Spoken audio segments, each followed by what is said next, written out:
Bonjour et bienvenue au podcast Confession de Petit Chris. Aujourd'hui, comme invité, on reçoit Philippe. Salut Philippe, Salut, ça va? bien sûr toi. Oui, ça va très bien. Merci de me recevoir aujourd'hui.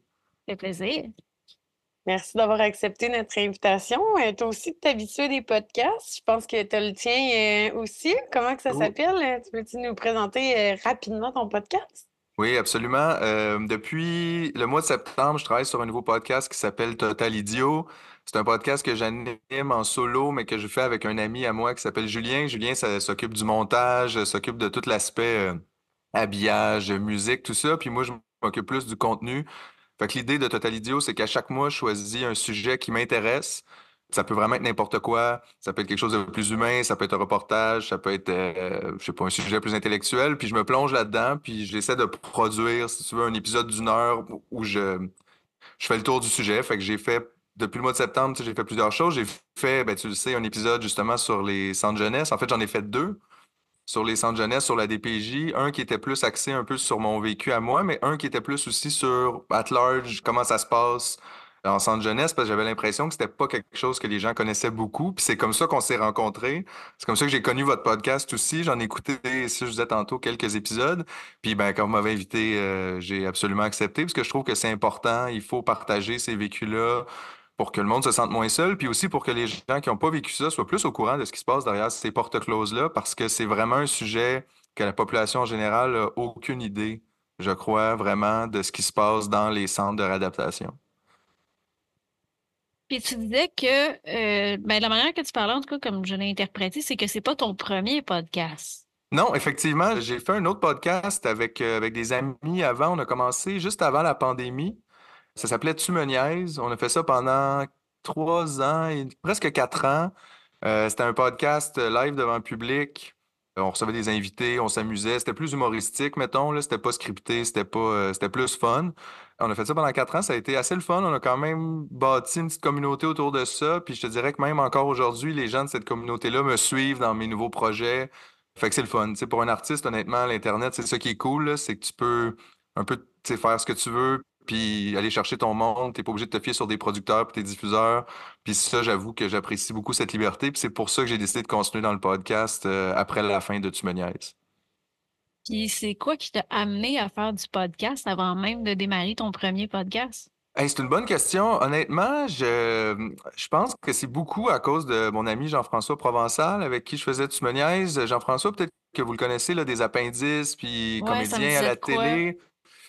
Jean-François, il a toujours été très whiz là, d'Internet puis de ces affaires-là. Puis lui, il me disait, tu sais, c'était intéressant, on devrait faire un podcast, ça serait cool. Puis moi, j'étais pas certain. Puis à un moment donné, j'étais comme, ah, c'est peut-être une bonne idée en même temps. Tu sais, nous, on avait des carrières en humour, on faisait de la scène, mais tu te dis, ah, ça pourrait être bon d'avoir une présence sur Internet. Mais on dirait que moi, tout seul, j'aurais pas fait ça. Tu sais, il me manquait comme trop, je sais pas, là, de notions de comment on enregistre, comment on gère ça, comment on monétise ça, mettons, tu sais, tout ça.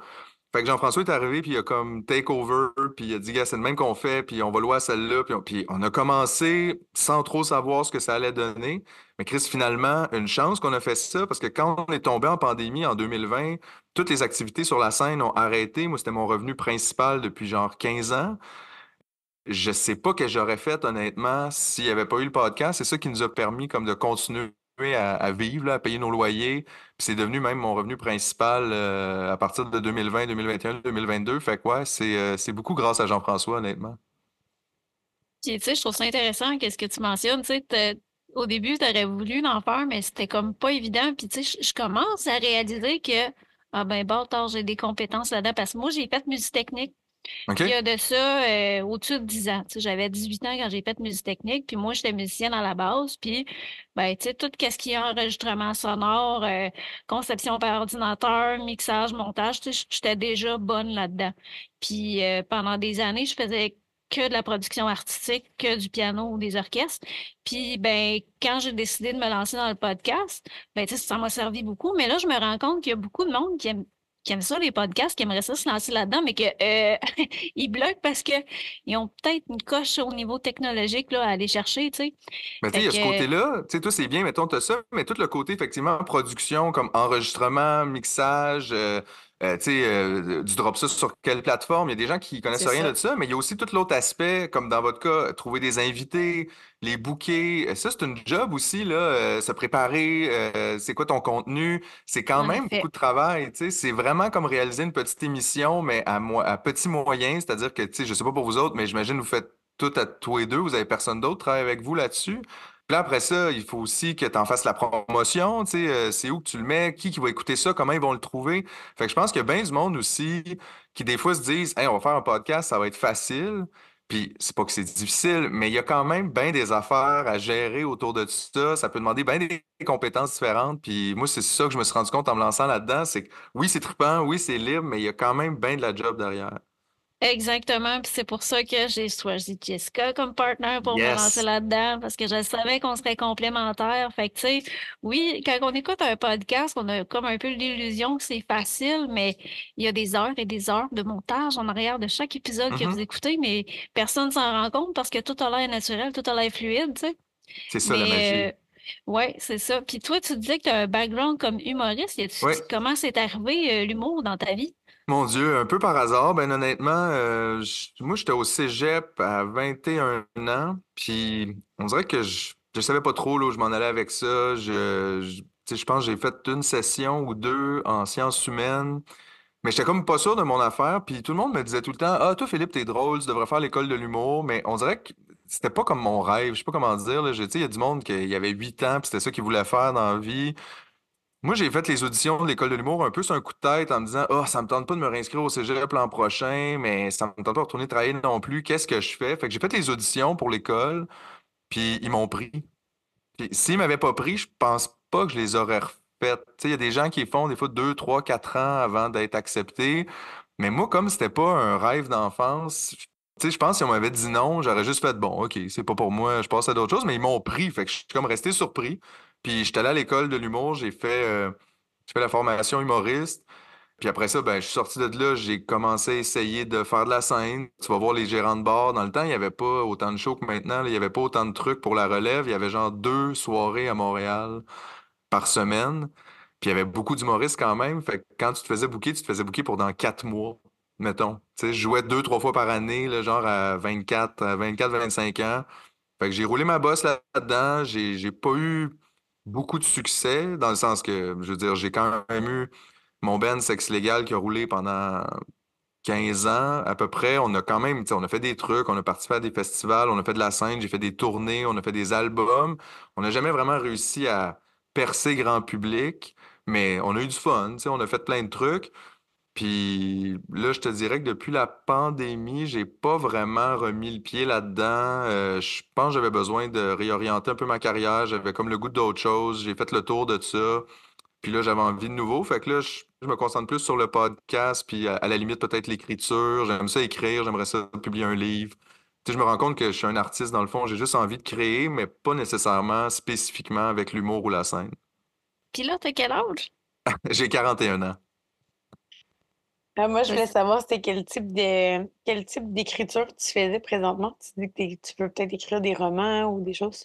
Ouais, ben j'ai toujours aimé ça écrire, j'ai toujours aimé ça lire aussi là, c'est juste que plus jeune, c'est drôle à dire mais moi j'avais pas dans ma famille vraiment d'artistes, fait que c'est comme si ça existait pas cette possibilité-là, tu sais j'ai jamais, je sais pas, là, tu sais un oncle ou une tante qui était plus de ce côté-là puis qui m'aurait dit "Hey toi tu tripes là-dessus, tu pourrais écrire."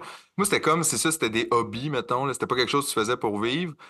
Mais en vieillissant, puis justement en grandissant là-dedans dans l'humour, je me suis rendu compte que ce que j'aimais le plus, moi, de l'humour, c'était d'écrire chez nous les textes. C'était pas nécessairement d'aller faire les shows après, c'était vraiment de travailler sur ça.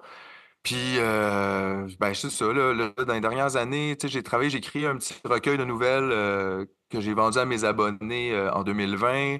Là, tu vois, je travaillais sur un petit roman aussi, mais tu sais, c'est des trucs, je sais pas comment dire, pour l'instant, c'est très embryonnaire. Tu sais, j'ai pas envoyé ça à des éditeurs. On dirait que j'ai toujours un peu comme, j'aime ça travailler tout seul, puis je déteste un peu des fois la business. Fait que je garde ça pour moi pour l'instant, mais peut-être un jour, j'aimerais ça écrire honnêtement un roman de science-fiction. J'ai toujours été très attiré par la science-fiction. Fait que qui sait, ou peut-être un jour je raconterai aussi mon périple en centre jeunesse à travers la littérature. Ça va être Philip King. Ouais, peut-être, peut-être.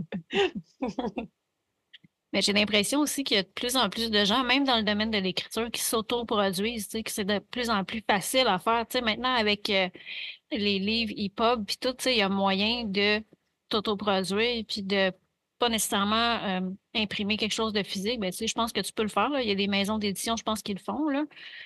Puis c'est comme autoproduit, mais c'est ça, j'avais vu ça vaguement, là, sur Internet, là, mais je sais qu'il y a gros du monde qui passe pas par des éditeurs conventionnels. Ben, en fait, c'est que, tu sais, ça a donné plus de moyens, effectivement, que l'Internet. Il y a différentes façons. Ça dépend de ce que tu veux aussi. Tu sais, il y a des gens qui ont envie, là, d'avoir un paperback, là, un livre édité, publié en librairie, puis je peux tout à fait comprendre ça.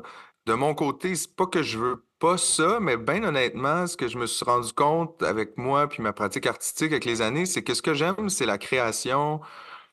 J'ai pas nécessairement besoin de tout ça. Ça veut pas dire que je le ferai jamais, mais moi, ce que j'ai envie, c'est d'écrire le livre puis que le monde le lise. Je m'en sac un peu, là, qu'il soit pas chez Renaud Bré ou, tu sais, j'ai pas nécessairement envie de ça. J'ai jamais été quelqu'un qui avait nécessairement beaucoup besoin de reconnaissance non plus. Tu sais, c'est peut-être des fois un côté que je partage moins avec certains humoristes puis certains artistes qui aiment quand même beaucoup ça, être mis de l'avant puis parler d'eux autres. Puis, je veux dire, c'est pas que ça me dérange de parler de moi, mais honnêtement, c'est pas nécessairement un côté très présent chez moi.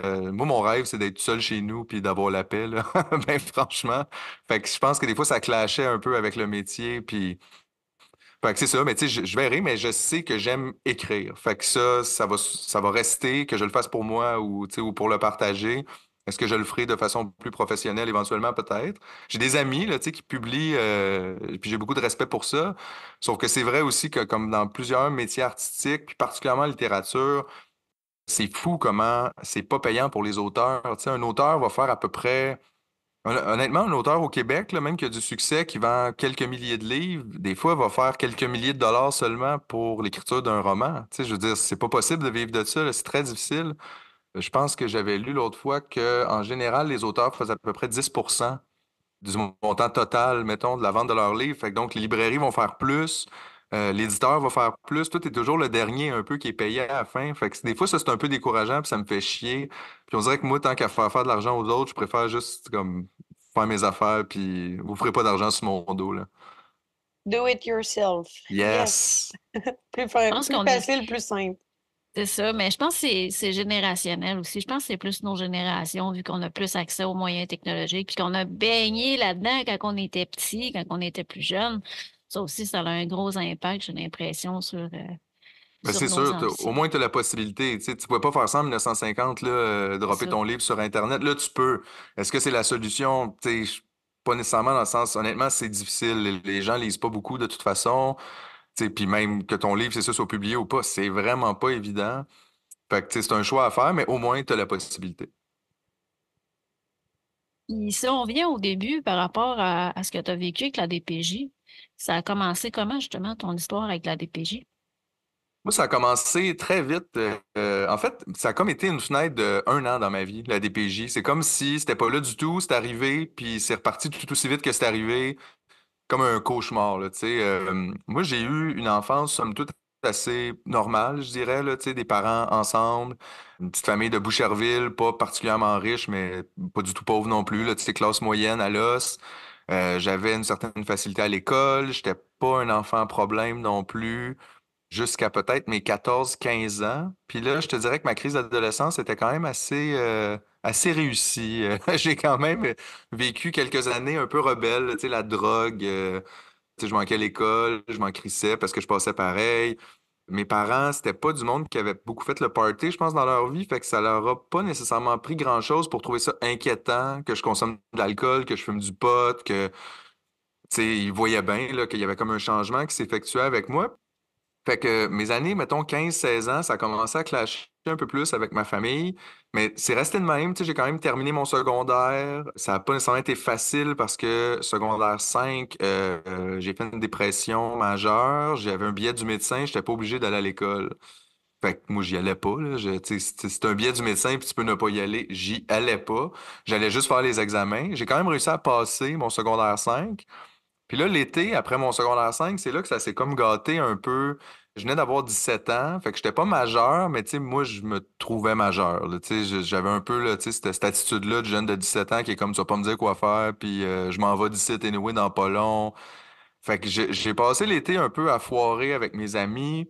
Puis une semaine après ma fête, je pense que je m'étais chicané avec mes parents, mais tu sais, rien de super spécial, là, dans le sens ça arrivait souvent. Je suis juste parti de chez nous, puis je suis allé chez un de mes amis qui s'appelle Dave, avec qui je suis encore ami aujourd'hui d'ailleurs.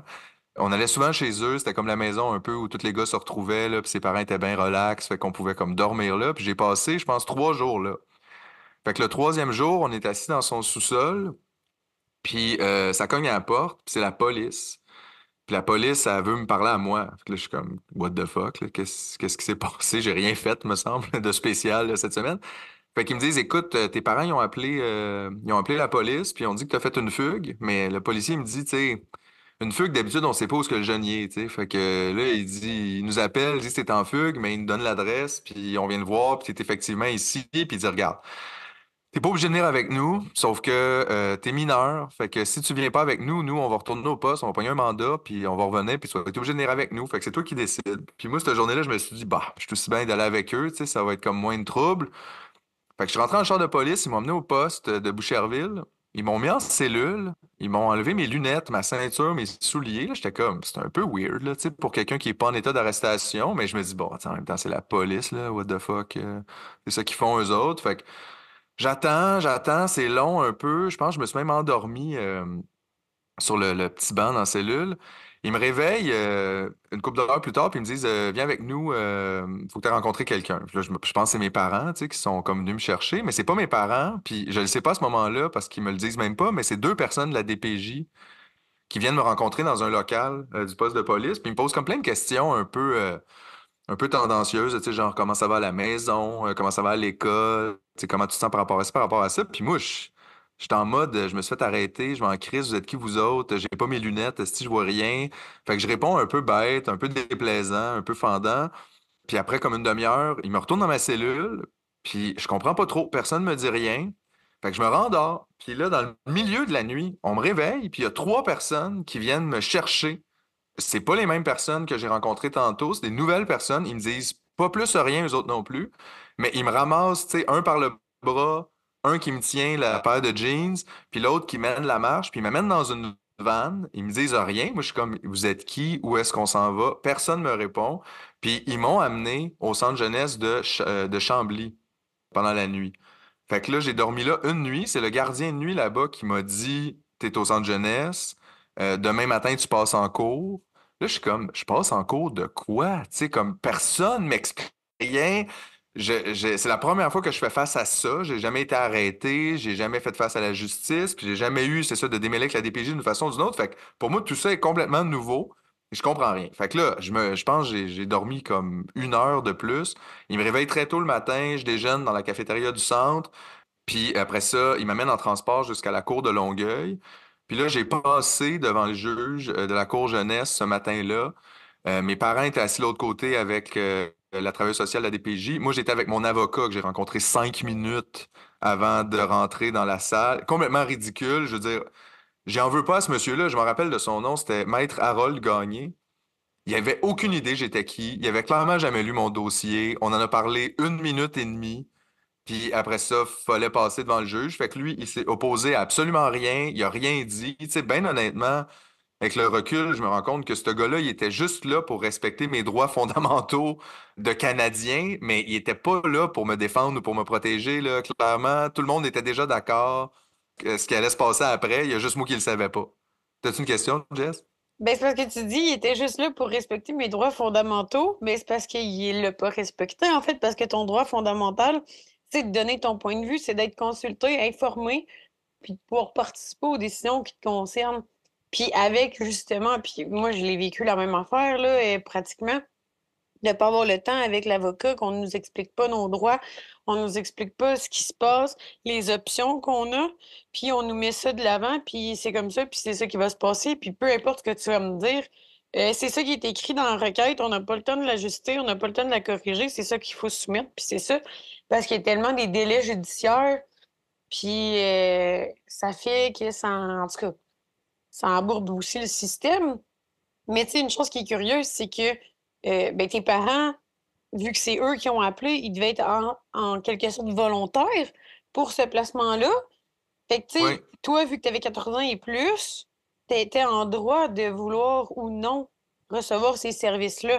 Mais il n'y a personne qui t'a expliqué ce qui s'en venait. Puis, tu aurais pu décider, oui, je suis en accord et j'avais signé des mesures volontaires.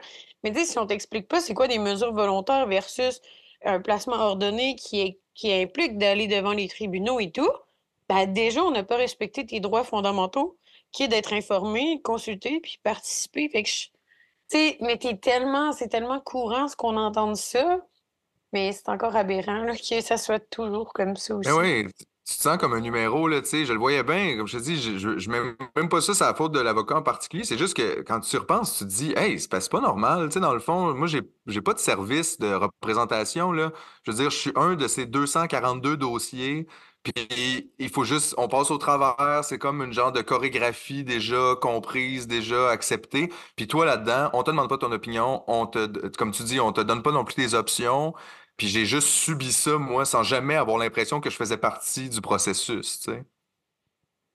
Puis, tu sais, ça avait l'air d'une. Il a fait la parure, là, tu sais. Mais moi, la question que je me demande le plus là-dedans, c'est as-tu le temps de parler à tes parents avant de passer en cours? Non, non, je les ai pas vus. Je les ai vus vraiment dans la salle d'audience. C'est même là OK. que j'ai comme compris un peu, ça, comme on dirait que tout, tu sais, je sais pas, là, comme quand, tu sais, quand tu regardes une image puis tu comprends pas c'est quoi, puis là, tu recules, puis à un moment donné, tu captes. Là, j'ai fait comme, ah, OK, Chris, c'est pour ça que je te cite, dans le fond, parce que moi, je comprenais pas, là, qu'est-ce qui s'était passé, pourquoi la police est venue me chercher, j'étais en fugue, mais je suis pas en fugue. C'est qui les gens qui sont venus me parler? Ah, c'est la DPJ. Ah, OK. Ah, puis là, on dirait que tout a fait comme, ah, Chris, c'est ça que je suis en train de vivre, d'accord, tu sais, mais non, j'ai pas parlé à personne avant ni après. Tu sais, un peu plus tôt, tu parlais de la dépression que tu as vécue. Tu sais, moi aussi, j'ai vécu une vraiment grosse dépression à l'âge de 15 ans. Puis ma famille aussi, c'est classe moyenne. Puis je me demandais, y a-tu un moment là-dedans où est-ce que tes parents se sont sentis dépassés par la situation puis qui ont été chercher de l'aide? Ils ont-tu essayé? Ben, je pense que oui. Puis, tu sais, honnêtement, à cet âge-là, je pense que je comprenais moins là, tous les tenants aboutissants de tout ça. Là. Tu sais, j'étais un peu, ben, j'étais jeune aussi, là, puis je veux dire, je pensais surtout à moi, puis à ma vie, puis mon besoin de liberté. Je te dirais qu'avec les années, en vieillissant, après, j'ai peut-être plus compris ce qui s'est passé. C'est-à-dire que je leur en ai voulu longtemps, là, tu sais, pour ça, pour ce placement-là. Puis, à ce jour, je pense pas que c'était la bonne décision. Par contre, je la comprends plus maintenant dans ce contexte-là de, je pense que mes parents étaient effectivement dépassés par moi, mes actions, qui n'étaient pas nécessairement complètement, j'étais pas malade, mais je veux dire, effectivement, je faisais une dépression, je prenais de la drogue, j'écoutais pas, tu sais, je pense que pour eux autres, c'était comme toutes des choses, ils savaient pas comment dealer avec ça. Puis je pense qu'ils ont sincèrement appelé la DPJ dans le but d'avoir de l'aide, tu sais, du genre, on est dépassé, là, fait qu'on aimerait ça peut-être avoir un peu d'aide. Puis je pense qu'eux autres aussi ont été victimes là-dedans, dans le sens que je ne pense pas que c'est ça qu'ils pensaient que j'allais vivre. Je pense pas qu'ils savaient plus que moi, en fait, ce qui allait se passer. Je pense que à partir du moment où tu ouvres un dossier à des PJ, il faut que les gens soient conscients de ça, là. Tu perds un peu le contrôle de ce qui va se passer après. Là, après ça, c'est la travailleuse sociale qui va décider si tu peux retourner dans ton milieu ou pas. Les parents perdent un peu le contrôle qu'ils ont sur leur enfant.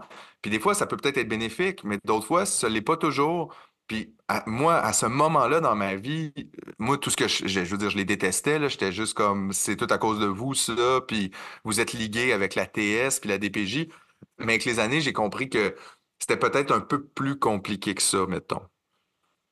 Puis tu sais, ce que tu dis, ça s'est jasé la semaine passée à Cube Radio, où est-ce que, je pense que c'était l'avocate Maître Assouline là, qui parlait de ça, qu'il y avait beaucoup, beaucoup, beaucoup de femmes qui vivaient de la violence conjugale, puis que là, qui voulaient se séparer, puis que là, pour essayer, parce qu'il y a toujours de la violence même après que tu te sois séparé, tu sais, puis là, l'enfant est pogné là-dedans, fait que là, eux autres, leur réflexe, c'est pour avoir de l'aide, j'appelle la DPJ, mais là, non, non, non, ils donnent pas d'aide, là. Ils enlèvent l'enfant et le placent C'est parce que là, ça. ils disent qu'il y a de l'aliénation parentale. Quand dans le fond, eux autres, ils ont peur que ben, le gars, vu qu'il a été violent avec moi, ben là, j'ai peur qu'il soit violent pour mon enfant. C'est un réflexe normal là, de se poser ces questions-là. Puis c'est ça, c'est au lieu de donner des services, au lieu de référer la femme à, je sais pas, des groupes d'intervention, CLSC, Maison pour les femmes qui ont vécu de la violence conjugale, etc., ben, ils enlèvent l'enfant du milieu. C'est Fait que, tu sais, ça. c'est une problématique qui se vit encore aujourd'hui, là. Ah, je suis sûr que oui, là, c'est sûr qu'il n'y a absolument presque rien qui a changé. Je suis sûr depuis, moi, c'était en 1999 mon placement, puis j'ai bien l'impression qu'il y a des microns de millimètres qui ont peut-être bougé à certains endroits, mais en gros, je suis sûr que je pourrais revivre la même affaire cette année si j'avais 17 ans. Puis une fois rendu au centre jeunesse, tu sais, là, tu commences à réaliser qu'est-ce qui se passe, puis tout, comment ça s'est placé avec les personnes qui étaient là, les intervenants, les autres jeunes. Ben moi, tu sais, c'est ça, tout de suite en sortant de la cour, c'est ça qu'on m'a donné un mois d'évaluation à Saint-Hyacinthe en milieu fermé. Fait que je reprends le transport, il m'amène à Saint-Hyacinthe, je me retrouve dans une unité qui s'appelle le Phare. Puis c'est ma première expérience du genre. Honnêtement, j'ai trouvé ça assez traumatisant, là, l'arrivée là-dedans. La plupart des jeunes qui étaient là depuis, ben soit c'était pas leur premier placement, ils étaient là depuis un certain temps. Puis tout de suite, tu sens qu'il y a quand même qu'il y a beaucoup de, je sais pas comment dire, de violence à l'intérieur de ces unités-là. Tu sais, pas nécessairement juste physique, mais tu sais, verbal, il y a beaucoup d'intimidation, il y a beaucoup de c'était tough un peu, là. Tu sais, j'étais arrivé là, puis peut-être la seule chance que j'ai eue, entre guillemets, c'est que j'étais plus vieux. J'avais quand même 17 ans, puis il y avait personne qui était là de plus vieux, parce que je sais qu'il y a des jeunes qui peuvent être là jusqu'à 21 ans en jeunes contrevenants. Mais là, j'étais le plus vieux, fait que ça va peut-être aider un peu. Mais donc, juste l'adaptation, les premiers jours, tu sais, je pense que j'ai passé 3 jours dans ma chambre. Je sais pas si c'est encore commun de faire ça, mais ils appelaient ça, je pense, l'arrêt d'agir. Fait que 3 jours dans ta chambre, à manger tes repas là, un peu froid. T'es supposé lire le petit guide de règlement qui est en gros fait absolument rien sauf ce qu'on te dit de faire. Moi, j'étais comme, what the fuck? Mais tu sais, en même temps, je suis là pour un mois. Fait que je me dis, ben, de la merde, là, tu sais, je veux dire, je vais dealer avec, puis dans un mois, je suis sorti d'ici, c'est sûr, parce que ça n'a pas rapport. Fait que quand j'intègre le groupe, ça n'a pas été facile au début. Il y avait un petit groupe de jeunes à l'intérieur de l'unité qui semblait un peu faire la loi. Je me souviens qu'assez rapidement, dès que j'ai intégré le groupe, on est venu me voir pour me dire, toi, tu fumes des cigarettes, tu vas nous donner des cigarettes, parce que si tu ne donnes pas des cigarettes, tu vas avoir des problèmes. Puis moi, j'ai dit, honnêtement, je sais pas quel genre de problème tu penses que tu peux me faire plus que ce que j'ai déjà sur le dos en ce moment, dans le sens, Chris, je vis la pire affaire de ma vie, mon gars, c'est pas vrai que je vais te donner mes cigarettes, là, c'est tout ce qui me reste. Fait qu'il y a eu un peu de, ouais, de tentatives de comme d'intimidation, de violence, mais à travers ça aussi, j'ai créé des liens avec d'autres jeunes qui peut-être vivaient un peu la même chose de leur part. Fait qu'on s'est comme créé un petit groupe aussi pour comme répondre à ça. Fait que tu sais, il y a du positif puis du négatif là-dedans. Puis ça, je trouve toujours ça difficile d'en parler parce que c'est comme si je trouve ça dur de parler des choses positives qui arrivent là-bas parce que je trouve qu'ils n'arrivent pas à cause du centre, ils arrivent malgré le centre, tu sais. Évidemment que tu vas rencontrer des gens qui vont t'aider, tu vas peut-être te faire des amis, tu vas même vivre des beaux moments. Mais je trouve ça poche d'avoir à parler de ça parce que c'est comme si le monde, ils font, bon, tu vois, c'était pas si pire dans le fond. Regarde, tu t'es même fait une petite blonde. C'est correct, ça. Puis t'es comme, hey, va chier, esti, j'aurais pu tout faire ça à l'extérieur. J'avais pas besoin d'être enfermé dans une prison pour me faire une blonde ou des amis, là, tu sais. Fait que c'est ça, oui. La banalisation de la violence institutionnelle, là. Oui, oui. Ouais. Mais qu'est-ce qui a fait en sorte dans l'évaluation qui t'ont mis en centre jeunesse au lieu de t'envoyer en foyer de groupe? Parce que de ce que tu me dis, là, tu sais, les problématiques que tu me racontes, ça me fait pas mal penser à ce que j'ai vécu, tu sais, les problèmes de drogue, puis tu sais, t'avais l'air de quand même être capable de t'adapter jusqu'à un certain point, tu sais, pendant ton évaluation. Mais qu'est-ce qui a fait en, qui t'ont gardé en centre jeunesse puis qui t'ont pas envoyé en foyer de groupe? Parce que tu aurais eu plus de liberté, ça aurait été moins contraignant en foyer de groupe. C'est une bonne question. Je pense qu'il y a une partie de ça qui est un peu de ma faute, dans le sens que j'ai pris le mois d'évaluation, peut-être avec un peu d'immaturité. Au lieu de me dire, tiens-toi drette, puis sois vraiment relax, comme ça, peut-être qu'à la fin, ils vont dire, gars, lui, il n'y a pas de problème. J'ai été quand même un peu difficile. Tu sais, moi, j'étais un jeune déjà rebelle à l'extérieur, puis là, tu essaies de me contrôler encore plus en dedans avec tous les règlements, puis tout ça. J'ai vraiment mal réagi à ça. J'étais comme, hey, toi, tu vas pas me dire, puis quoi faire. Puis c'était rochant, là, pour vrai. Le fermer, c'est vraiment la prison, là. Tu peux rien faire. Je pense même que c'est pire que la prison, honnêtement. Parce que en prison, Chris, tu as quand même une certaine liberté de parole. Là, je me souviens, nous autres, ils nous empêchaient il fallait... si on se parlait entre nous, on n'avait pas le droit de parler de l'extérieur, ce qui est complètement ridicule parce que je veux dire, de quoi tu veux que je parle si tout est à l'extérieur, là? Toute ma vie, c'est passé à l'extérieur. Fait que déjà, on pouvait pas parler de ça, puis on pouvait pas se parler entre nous si un éducateur n'était pas à moins de 10 pieds pour nous entendre. Ça, c'est pas des trucs que tu vas vivre en prison. En prison, Chris, le monde, ils se parlent de ce qu'ils veulent, là, puis je dis pas que c'est super comme environnement la prison, mais je trouve qu'il y avait quelque chose encore plus mentalement difficile à supporter de cette espèce d'affaire-là où tu es toujours. C'est Jade Bourdin, je pense, qui m'a vraiment aidé à comprendre là, la carcéralité puis ce que j'ai vécu. C'est de dire, c'est comme si tu étais chez le fucking psy 24 heures par jour, c'est hyper épuisant. C'est tout ce que tu fais d'un petit peu pas correct, on te le dit tout de suite, et on redresse, là, ah, ça fait pas, tu t'en vas dans ta chambre. Il n'y a personne qui peut se développer de façon saine dans un environnement comme ça. C'est comme si, c'est ça, c'est des policiers psychologues qui te suivent au pas à pas, puis dès que tu mets un petit pied à gauche de la ligne, whoop, là, c'est pas correct, tout de suite, on te le dit. Fait que je trouvais ça, là, mentalement, je trouvais ça super épuisant. Puis pendant le premier mois, c'est ça, je pense que j'ai été en retrait à plusieurs reprises. Je pense même que j'ai été en isolation une fois parce que j'ai pas accepté mon retrait. Tu sais, je veux dire, je n'étais même pas désorganisé physiquement. C'est juste que j'ai refusé mon retrait. J'ai jamais voulu accepter. Je me souviens, il nous amenait, tu sais, des feuilles, là, puis il disait, écris qu'est-ce que tu as fait. Genre, je suis en retrait parce que trois petits points, puis là, il fallait comme remplir la feuille. Puis moi, je leur envoyais la feuille, puis je disais, j'ai rien fait, tabarnak, puis j'ai renvoyé la feuille. Puis après trois, quatre fois comme ça, pour me punir, ils m'ont envoyé en isolation. Je sais pas s'ils font encore ces pratiques-là, d'ailleurs, qui sont complètement de la torture psychologique, là. Mais je veux dire, même au niveau des prisonniers de guerre, c'est interdit d'isoler les gens, sauf pour des raisons de santé. Comme si quelqu'un est malade, par exemple, on va pas le mettre avec la population générale pour pas qu'il rende tout le monde malade. Mais t'as pas le droit de faire ça dans la Convention de Genève. Chris, on n'était pas des prisonniers de guerre, là. On était des enfants. Puis ils nous mettaient en isolation. Puis honnêtement, ça, c'est une des pires expériences que j'ai jamais vécues de ma vie. Je pense que la personne qui a jamais vécu ça, de se faire isoler dans une pièce, peut pas comprendre que ça va pas prendre une semaine avant que tu capotes, là. Ça va prendre 12 heures. Ça va prendre. Après 24 heures, tu deviens fou.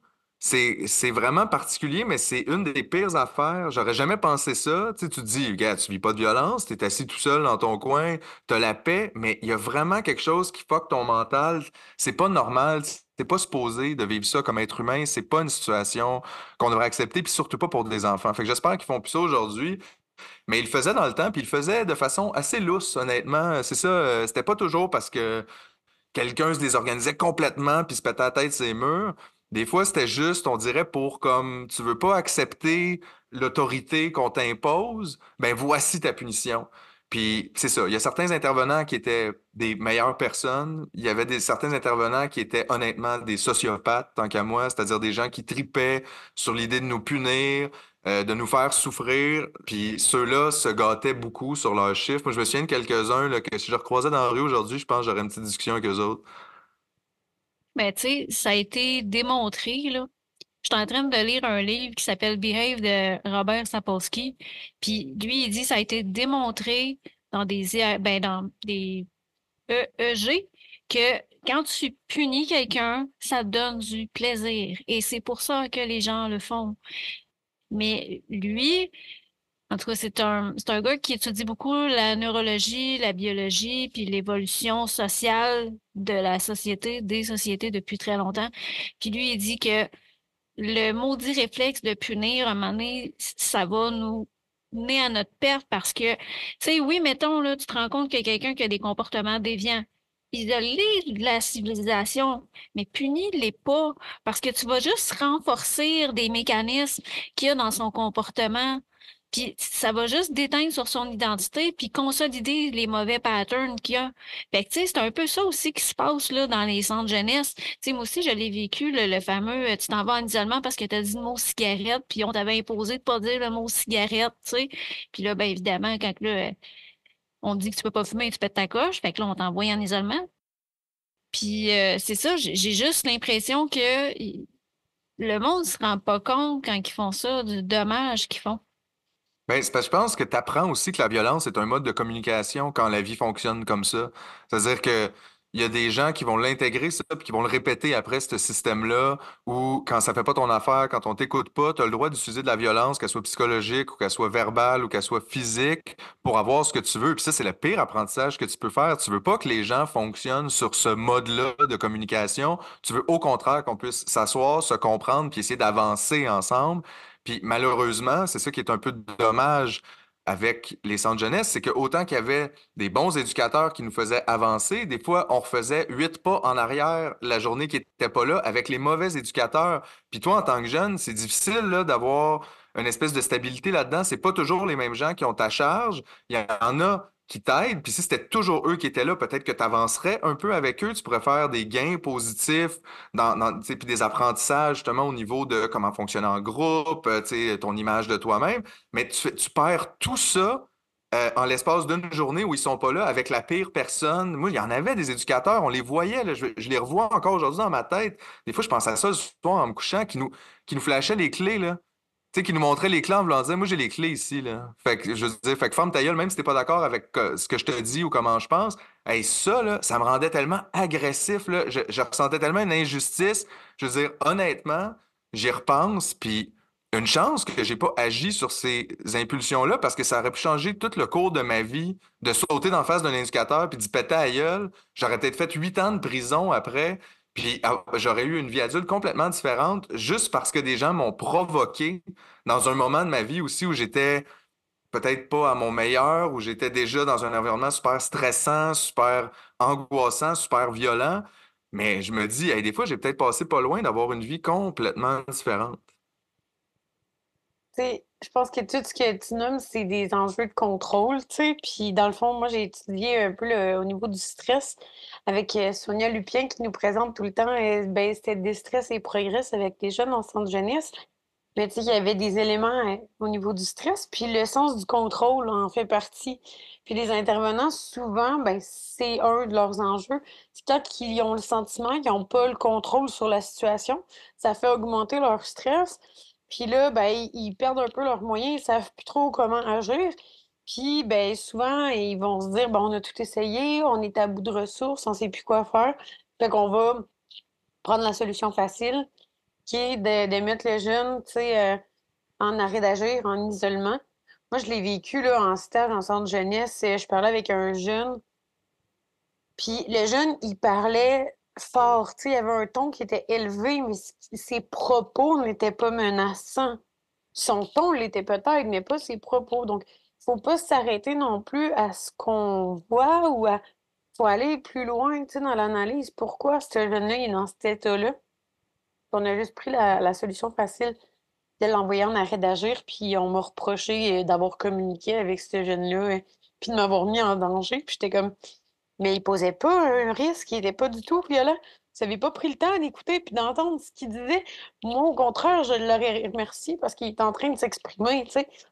C'est un jeune qui peut-être s'exprime moins, tu sais, que d'habitude. Puis là, ben, il fait l'effort de s'exprimer. Peut-être pas de la manière socialement que tu t'attends, ça, tu retravailleras avec lui ses habiletés de communication, mais au moins, il prend la peine de s'exprimer, tu sais. Fait que je voudrais bien dire que les pratiques ont beaucoup changé, mais tu sais, il y a un recours collectif présentement là, pour les jeunes qui Mhm. ont été placés en centre jeunesse, puis la clause de l'isolement en fait partie. Puis la Commission des droits de la personne est en Cour suprême présentement là, pour justement dénoncer le cas d'une jeune fille qui a été mise en isolement et en contention de manière abusive pour des enjeux de santé mentale. Puis la commission demande à ce que tous les intervenants de la protection de la jeunesse soient formés au niveau de la santé mentale. Puis la Cour répond, ben non, vous n'avez pas le droit de faire des recommandations systémiques comme ça. Uniquement les intervenants qui travaillent auprès de cette jeune-là doivent avoir, tu sais, cette Ouais, formation-là, ce qui ouais. fait pas de sens parce que c'est des enjeux systémiques. Fait que là, c'est en Cour suprême pour l'instant. On a bien hâte de voir justement vers où ça va aller. Mais tu sais, c'est... Ce qui est difficile aussi, c'est de vraiment évaluer les impacts, puis de vraiment documenter aussi cette expérience-là parce qu'il manque de données, d'accès aux données aussi. Les Ouais, chercheurs, ils dénoncent les accès aux données qui sont ouais. pas possibles. Il y a vraiment une façon aussi de le documenter dans le système qui est pas fait pareil dans toutes les régions. Fait que là, quand tu arrives pour comme mesurer ça, ben il y a des enjeux là. Fait que un peu comme avec les fouilles, là, ils appellent pas tout ça pareil. Ouais. Fait que, en tout cas.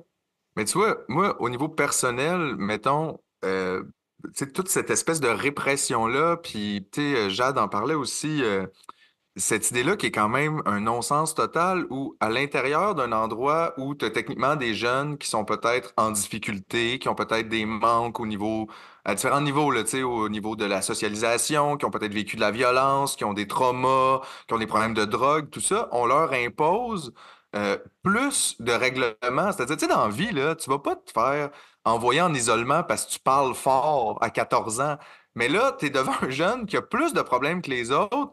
Puis lui, il faudrait qu'il soit encore plus checké. Je veux dire, tout ce que ça fait, en fait, c'est que ça crée un cercle vicieux où que tout ce que tu fais, c'est réprimé. On dit que c'est pas correct quand tu parles, c'est pas correct quand tu parles pas, c'est pas correct quand tu fais ci, quand tu fais ça. Fait qu'à un moment donné, je pense que tu shut down aussi en tant que jeune.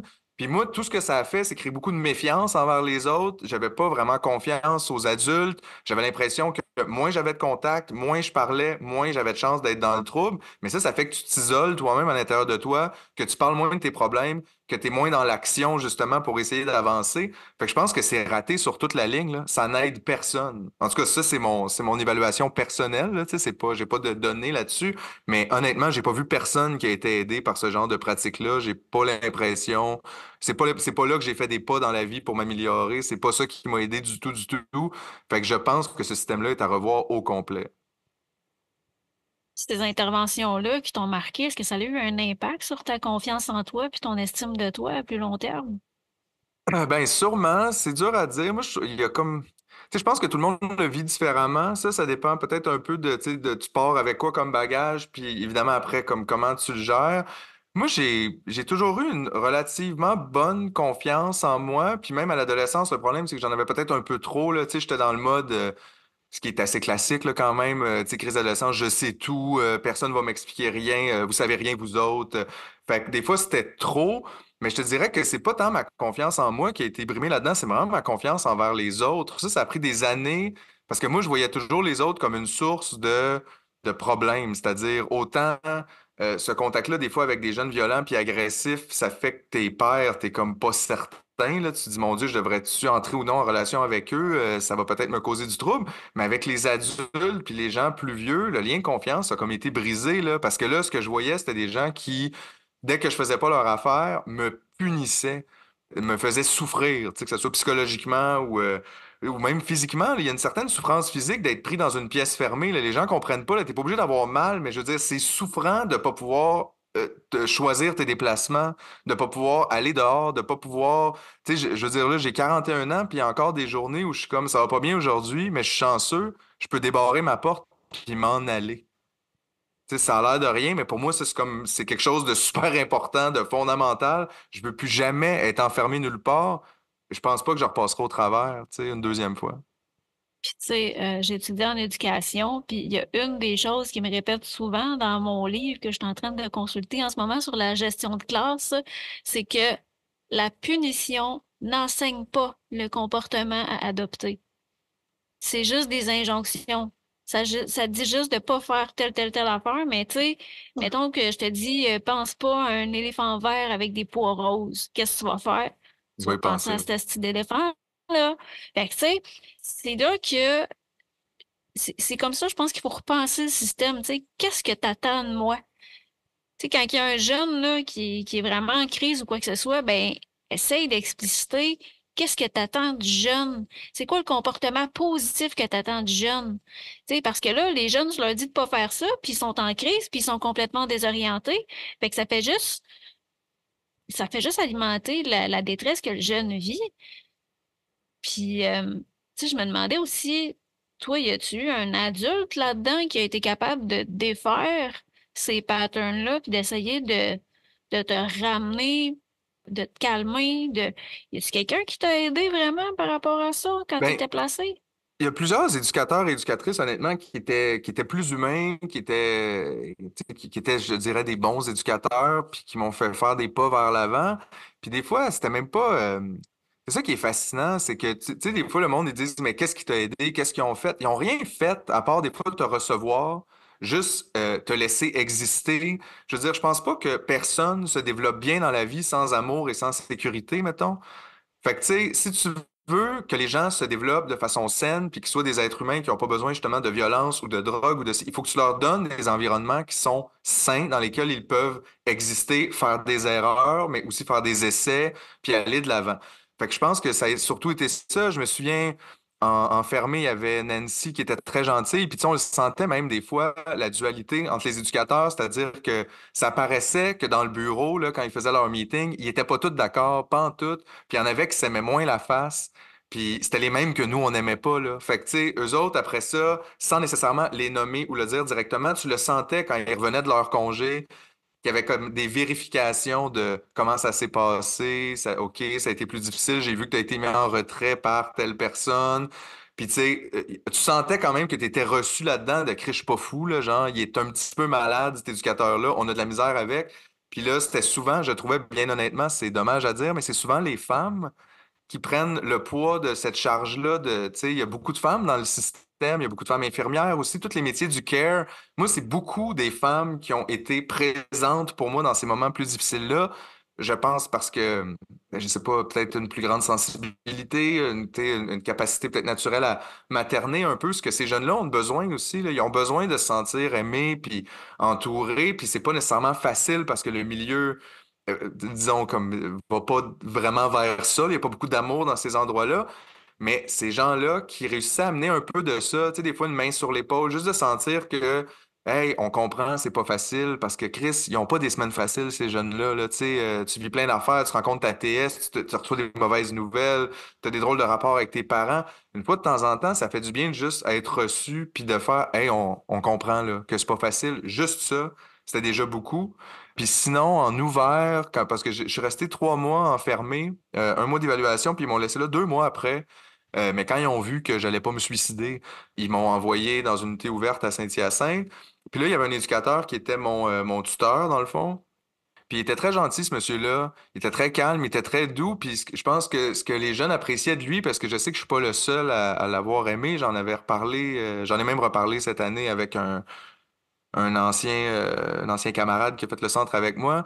Benoît, ce qu'il faisait bien, je pense, c'est qu'il nous imposait pas beaucoup de choses. C'était plus, il s'assoyait avec nous, puis il nous disait, Fait, comment ça va? Puis qu'est-ce que tu veux? Puis c'est quoi toi? Il essayait pas de nous pousser à faire des choses que lui voulait ou de nous amener à, je sais pas, telle étape ou telle étape. C'était plus, regarde, moi je suis là, on a 1 heure ensemble. De quoi tu veux qu'on parle? Qu'est-ce que tu aimerais améliorer? Puis, tu sais, au début, t'es pas habitué comme jeune de te faire donner cette liberté-là, mettons, de décider toi-même, ça va être quoi un peu ton cheminement. Fait que je pense qu'au début, on était tous un peu comme réfractaires, pas trop certains, que je sais pas, Chris, de quoi qu'il parle, lui, je sais-tu, moi, qu'est-ce que je veux? Mais finalement, de fil en aiguille, tu commences à t'ouvrir, tu commences à parler, puis sans trop t'en rendre compte, là, tu fais un cheminement parce qu'on te l'impose pas. Parce que Chris, tout le monde veut être bien dans la vie, là, personne veut être mal. Fait que même tout seul, sans être poussé, sans être forcé, je pense que c'est normal pour tout le monde, peu importe t'es où là, dans ta situation, de vouloir améliorer cette situation-là. Puis lui, je pense que de justement nous recevoir comme ça, sans nous imposer rien, sans nous demander rien, ça nous forçait à revirer ça de bord un peu, puis on devenait finalement peut-être plus actif dans notre propre cheminement. Puis ça nous a beaucoup aidé. Moi, j'avais gardé même le contact avec Benoît quelques années après. J'ai donné des nouvelles. Là, ça fait un bout qu'on ne s'est pas parlé. Mais j'ai du respect pour cet homme-là, puis pour ce qu'il a fait pour moi, puis pour d'autres. Puis lui, est-ce que c'était un... Parce que, tu sais, il y a différents postes, hein, des rôles différents. Est-ce que c'était une personne qui était permanente ou c'était un temporaire qui C'est était... un permanent, Benoît, puis il était plus vieux, même quand moi, je sais pas il avait quel âge exactement, mais tu sais, c'était pas un jeune, là. Je pense qu'il avait beaucoup d'expérience, puis je sais pas c'était quoi son background, puis ça serait intéressant aussi, tu sais, ils ont pas tous le même background, surtout les plus vieux éducateurs, là maintenant, ils passent beaucoup par la criminaux, mais il y avait des gens plus de sciences sociales aussi qui étaient là avant. J'ai l'impression que lui arrivait peut-être un peu de ça, parce que je trouvais qu'il y avait une approche justement beaucoup moins axée sur qu'est-ce que t'as fait de mal, qu'est-ce que t'as fait de bien, puis on dirait, tu sais, faire les 2 colonnes, puis ça, moi, en tout cas, ça fonctionnait pas avec moi. Je sais pas si ça fonctionne avec quelqu'un, mais me ramener à des chiffres puis des patterns, c'était pas ça qu'il fallait. Moi, il fallait comme une approche plus humaine, puis sans devenir paternel avec nous, il y avait une relation, je dirais, qui était plus, c'est ça, plus humaine, tu sais, quelque chose de moi, je suis là, de quoi tu veux me parler? On va avancer là-dedans. On avait des grosses discussions philosophiques des fois, puis, tu sais, Benoît, il me faisait rire, il était comme, Il dit, toi, Philippe, je sais pas qu'est-ce que tu fais ici, là. T'as 17 ans, t'as fini ton secondaire 5. Il dit, oui, t'es déplaisant, mais il y en a plein des jeunes déplaisants dans la vie. Pourquoi, toi, qu'est-ce que tu fais là, tu sais? Puis là, au début, j'étais comme, oui, on tabarnak, il me niaise-tu, est-ce de me dire ça? Mais je pense que c'est ça, c'était juste de me piquer puis de me faire réaliser, tu sais, honnêtement, là, tu vis ça, c'est pas qu'il y a une poche, mais à 18 ans, tu vas sortir, t'as toute une vie devant toi aussi, puis t'as pas à te laisser définir par ça. Puis ça m'a pris des années à le computer au complet, mais je pense que c'est lui qui a semé les graines de ça. Je t'ai posé aussi la question parce que moi, j'ai trouvé que dans mon parcours, c'était les gens qui étaient temporaires qui ont eu le plus d'impact pour moi, que je trouvais justement qu'il y avait une approche qui était un peu plus humaine, un peu plus chaleureuse, qui était un petit peu différente des autres. Je pense, aussi la surcharge de travail. Je pense que les Ouais, gens qui sont permanents, qui ont plusieurs, tu sais, les dossiers à suivre, les jeunes à charge, comme on dit, ça leur demande peut-être plus de travail que quand ils sont des temps partiels occasionnels, là, les TPO qu'ils appelaient là, à l'époque, je ouais. sais pas si c'est encore comme ça. Eux, ils sont vraiment là, puis ils n'ont pas, tu sais, de responsabilité autre que d'être avec nous sur le terrain, puis tu sais, de passer du temps avec nous. Fait que moi, ça avait fait une grosse différence, puis je l'ai remarqué aussi avec d'autres, là, mais il y en a un plus particulièrement qui avait un peu cette vibe-là, comme t'expliques, puis tu sais, tu pleures, puis il prend le temps de venir dans ta chambre, là, voyons, tu sais, qu'est-ce qui se passe? As-tu le goût d'en parler? Je suis là pour toi. Puis, tu sais, les autres, c'était comme, bon, on va la laisser broyer dans sa chambre, à un moment donné, elle Ouais. va arrêter de broyer, puis elle va revenir, là, tu sais. C'était ça aussi. Puis, tu vois, quand j'ai été dans mes stages, moi, je faisais la tournée des bonnes nuits. J'étais dans une unité 15-17 garçons, là. Mais je trouvais que c'était important pour moi, à la fin de chaque soirée, de faire une tournée des chambres puis de les remercier pour la journée.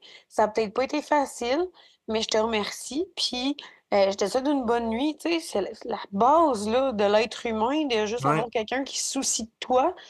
Puis on me l'a reproché en me disant, mais là, toi, tu fais ça, mais ça va créer un prédécédent. Parce que là, nous, on n'a pas eu le temps. Nous, on veut pas prendre le temps, tu sais. Ça C'est laisse souvent penser. épouvantable, tu sais. Voyons donc, dire bonne nuit à des enfants, comme tu dis, c'est la base. Puis, tu sais, des fois, je sais pas comment toi tu l'as vécu de ton bord, mais on disait pas toujours merci, mais je pense qu'on le remarquait, ces choses-là. Tu sais, c'est que je pense que tu vis tellement de difficultés, t'es tellement pogné en dedans. C'est dur, des fois aussi, dans la situation que t'es, justement, de remercier quelqu'un comme Chris, merci, je suis en dedans. Tu sais, c'est pas évident, mais moi, toutes les gens qui prenaient ce petit temps-là pour nous, ceux justement qui étaient un peu plus humains, qui venaient nous dire bonne nuit, qui s'en faisaient un peu pour nous, je les remerciais dans ma tête, là. Tu sais, j'étais comme.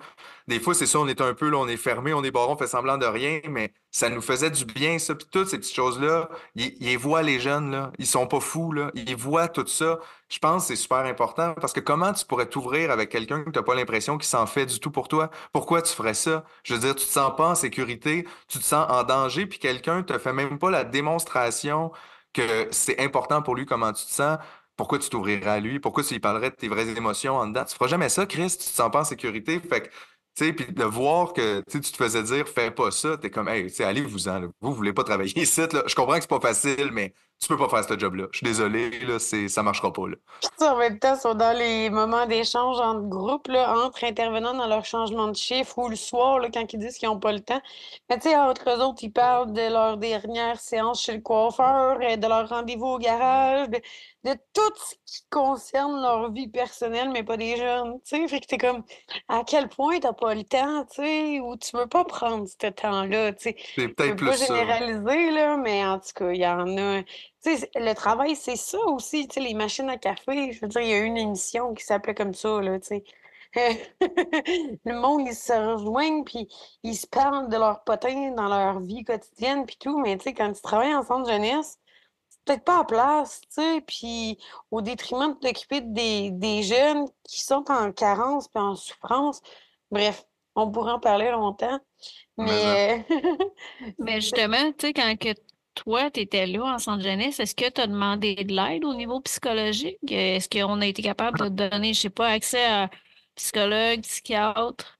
Ben moi, comme j'avais déjà un diagnostic de dépression majeure tu sais, qui datait d'avant mon placement, c'est sûr que c'était dans mon dossier, puis ils me l'ont offert d'aller en psychiatrie à Saint-Hyacinthe, puis j'ai accepté, puis bien honnêtement, j'ai accepté pour une seule raison, c'était de pouvoir sortir comme, tu sais, un soir semaine, Chris, n'importe quoi là, que tu peux te permettre pour sortir de là. J'ai dit oui. Puis je te dirais que ça a eu du bon comme du mauvais dans le sens que je pense pas que ça a été mauvais pour moi nécessairement d'aller consulter. J'ai jamais eu de problème avec ça. J'ai vu d'ailleurs plusieurs psychologues par la suite. Par contre, là où j'ai trouvé que c'était peut-être un peu touché, puis c'est encore une fois avec le temps que j'ai réalisé ça, pas à 17 ans, mais c'est que moi, je suis arrivé dans le bureau du psychiatre, puis il m'a demandé comment ça allait, puis comment tout ça. Puis moi, évidemment, ça allait pas très bien. Là, j'étais en centre jeunesse. Et là, il m'a donné un diagnostic de bipolarité à ce moment-là, puis il m'a mis sur beaucoup de médication. Puis avec le recul, moi, j'ai arrêté toute cette médication-là peut-être 4 ans plus tard, vers 21, 22 ans, puis j'ai jamais repris de médication. Je ne pense pas, bien honnêtement, être bipolaire.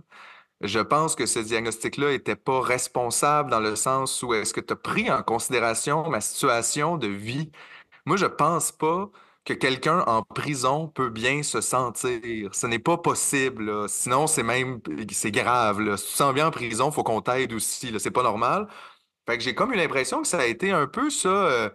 Je sais pas, c'est comme si on a laissé ça de côté dans le diagnostic, puis vite, on a voulu peut-être un peu me stigmatiser de, ah ben toi, ça doit être ça, ça doit être ça, ça doit être ça. Mais honnêtement, mon vrai problème, c'est que j'étais extrêmement malheureux là-bas.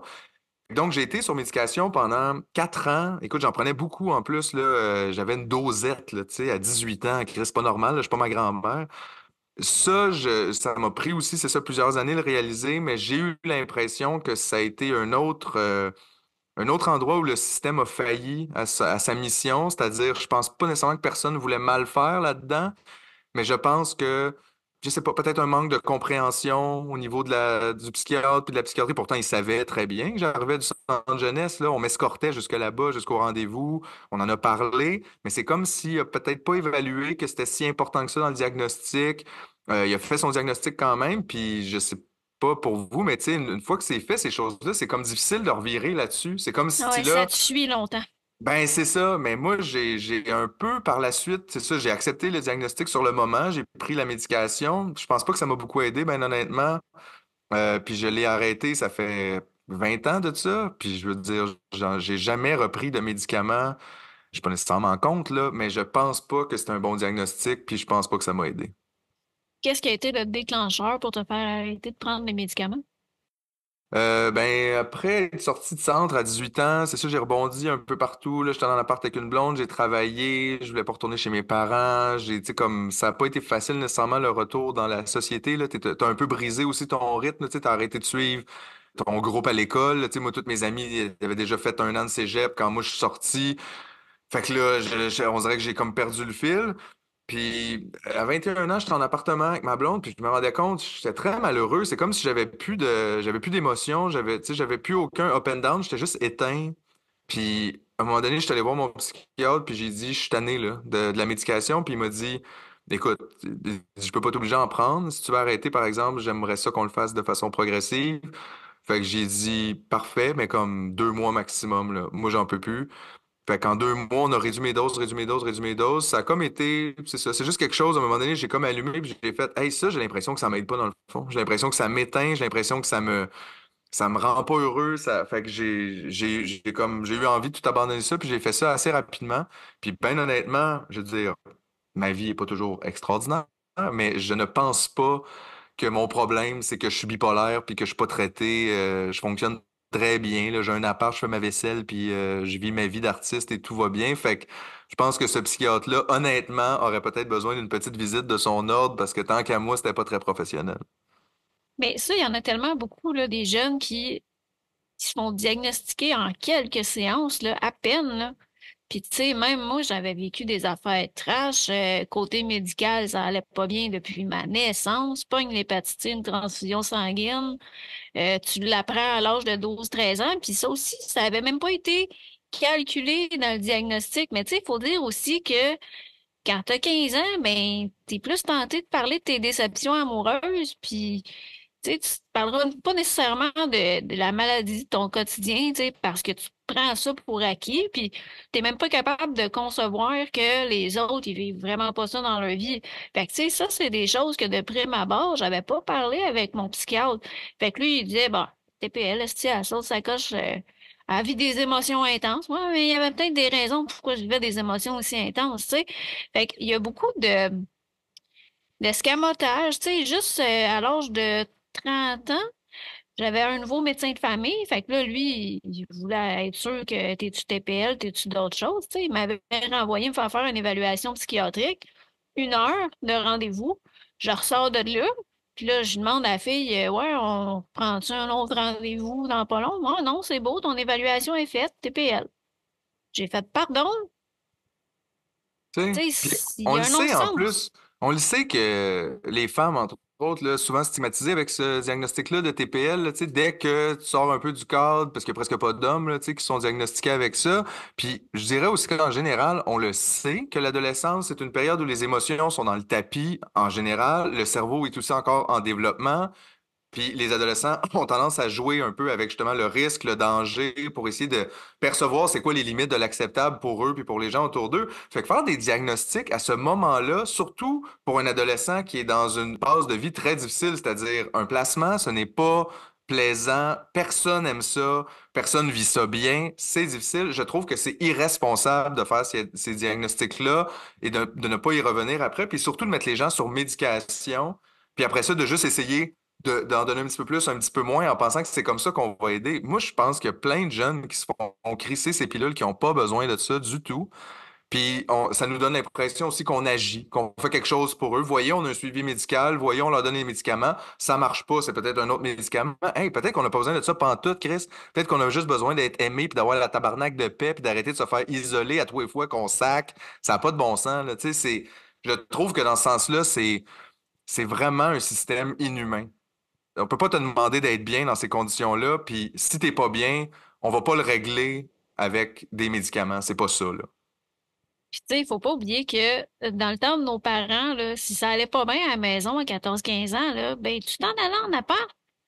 Mais ça a changé dans notre temps. C'était plus comme ça. Puis, tu Ouais. sais, je suis pas capable encore de vraiment là, schématiser l'évolution de ça. Mais il y a vraiment un clash entre ces générations-là puis les nôtres. Puis malheureusement, ça a donné lieu à des conséquences assez tragiques là, pour certains jeunes, là. Fait que, tu sais, peut-être que la solution, c'est de les accompagner vers l'autonomie, les accompagner vers la liberté. Tu sais, moi-même, là, c'est ça. Je voulais aussi qu'on rentre dans le sujet de la transition à la vie adulte, mais, tu sais, moi, quand je suis sortie de la DPJ, quand je repense à ça, je me dis, tu sais, j'aurais pu me faire louer un appartement, tu sais, puis que ma mère, elle m'accompagne là-dedans. Puis, tu sais, je travaillais à l'époque, là, j'étais capable d'en ramasser de l'argent un peu, là. Fait que ça, elle aurait pu m'aider à subvenir à mes besoins, puis m'accompagner graduellement à prendre mon autonomie, mais c'était comme, on dirait qu'elle était juste plus capable. Moi, là, quand je suis retournée, quand je suis sortie de la DPJ, je suis sortie, j'avais 17 ans.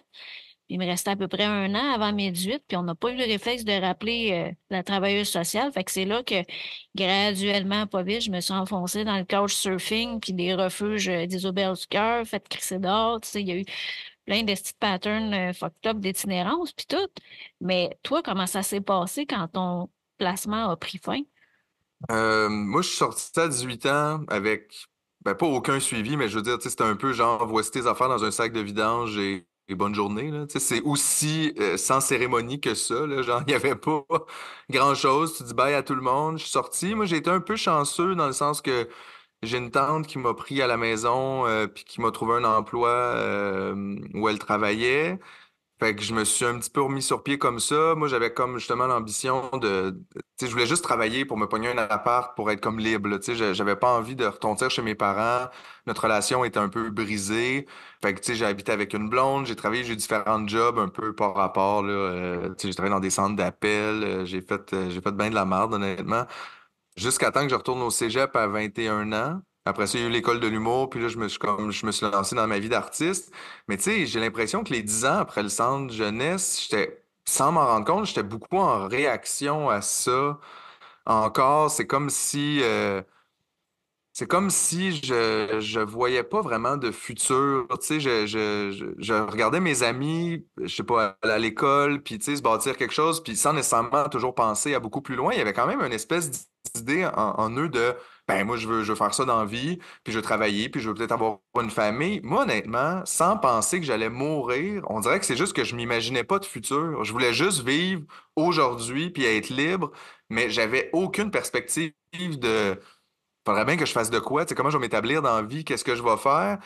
Fait que on dirait que pendant 10 ans, j'ai un peu flotté comme ça. J'ai beaucoup fait le party. Tu sais, j'ai zéro arrêté de prendre de la drogue ou de boire de l'alcool. Là. Ma vingtaine, ça a été le turbo party infini. J'ai eu du plaisir, mais c'était aussi pas nécessairement un excellent mode de vie. Puis je dirais que c'est plus fin vingtaine que là, j'étais peut-être prêt, moi, à faire un retour là-dessus. Tu sais, je pense que j'ai beaucoup voulu oublier cette année-là. Puis, tu sais, on s'en parlait au début. Avant de commencer le podcast, mais tu sais, tu sors, moi, j'ai pas vraiment gardé contact avec personne du centre. Puis moi, dans mon environnement, mes amis à moi, tu sais, de Boucherville, de ma jeunesse, avaient pas du tout ce vécu-là. Fait que c'est comme si, en l'espace d'une journée, cette affaire-là qui était très, très, très présente dans ta vie pendant un an, là, c'était juste ça ma vie, là. J'étais en centre jeunesse, c'est devenu mon identité. Là, ça disparaît, puis tout redevient normal, puis plus personne te parle de ça, puis t'as comme...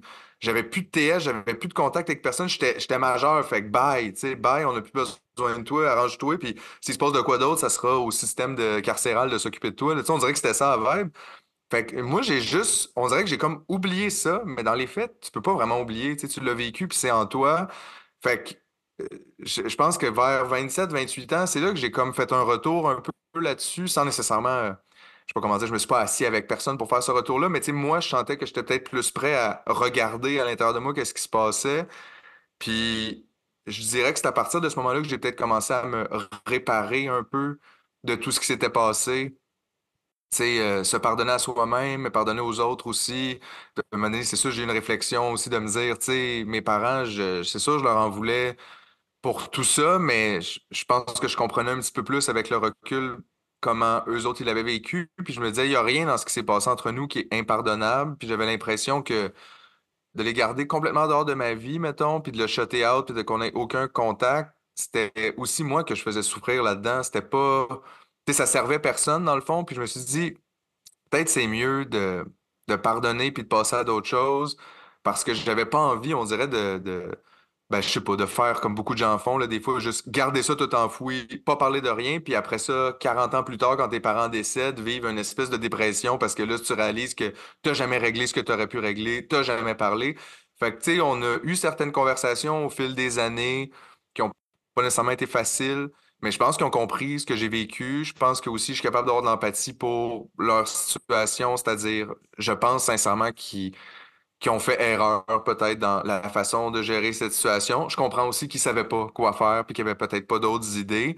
Fait que, tu sais, on a trouvé ce terrain d'entente-là, puis maintenant on a une relation qui est plus normale, plus saine, mais quand même, quand tu as un grand trou comme ça dans une relation de 10 ans, tu peux pas non plus repartir comme au jour 1, comme si de rien n'était. Ça a quand même pris du temps, puis d'année en année, je trouve qu'on trouve une zone qui est peut-être possible pour nous d'avoir une relation, mais tu sais, c'est pas revenu comme quand j'étais enfant non plus. C'est comme une nouvelle relation maintenant, comme très amicale. J'ai du respect pour eux, j'ai de l'amour pour eux.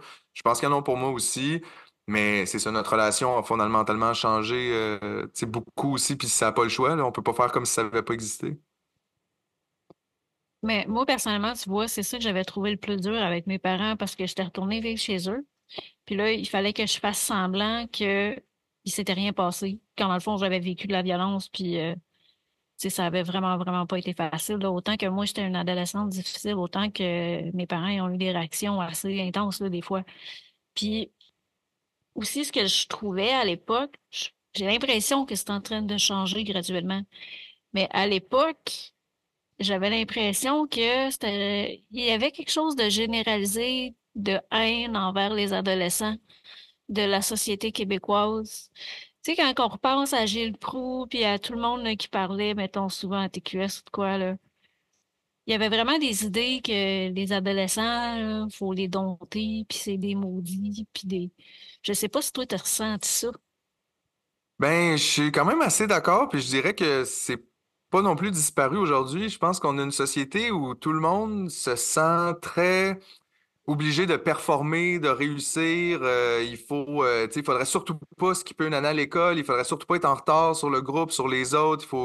Il faut se trouver une bonne job. Il faut faire une famille. Puis dans ce sens-là, l'adolescence cadre moins parce que c'est ça, c'est une période où où tu essaies de te découvrir, où tu essaies de repousser tes propres limites. Il y a des gens qui le vivent plus que d'autres. Mais je veux dire, c'est un apprentissage qui est comme nécessaire, puis tu es obligé de passer à travers ça. Fait que d'essayer, je pense, de recadrer des adolescents, puis de dire, hey, hey, on n'a pas le temps là, pour vos niaiseries, c'est pas quelque chose qui fonctionne très bien, puis même ça pousse à pire. C'est-à-dire que moi, plus on essayait de m'empêcher, plus j'en faisais pour prouver que Chris, il n'y a rien que tu peux faire, puis qu'est-ce que tu vas me dire anyway, puis moi, j'ai pas besoin de t'écouter, puis moi, je suis ma propre personne. Fait que je pense pas, non, que c'est une bonne façon de gérer l'adolescence. Puis je trouve, tu sais, je peux pas parler du passé, j'étais pas là en 1950, j'étais pas là en 1910, mais je trouve que là, on a tellement des vies très cadrées au Québec où il faut que ça soit comme ça, faut que tu finisses ton secondaire 5, faut que tu ailles au cégep, faut que tu... Hey, à un moment donné, ça se peut-tu que tout le monde, on n'ait pas la même vie? Ça se peut-tu qu'on n'ait pas tous le même parcours, puis la même rapidité? Il y a des gens qui se trouvent à 30 ans, il y en a d'autres qui savent à 14 ans ce qu'ils veulent faire dans la vie, mais c'est pas grave, ça.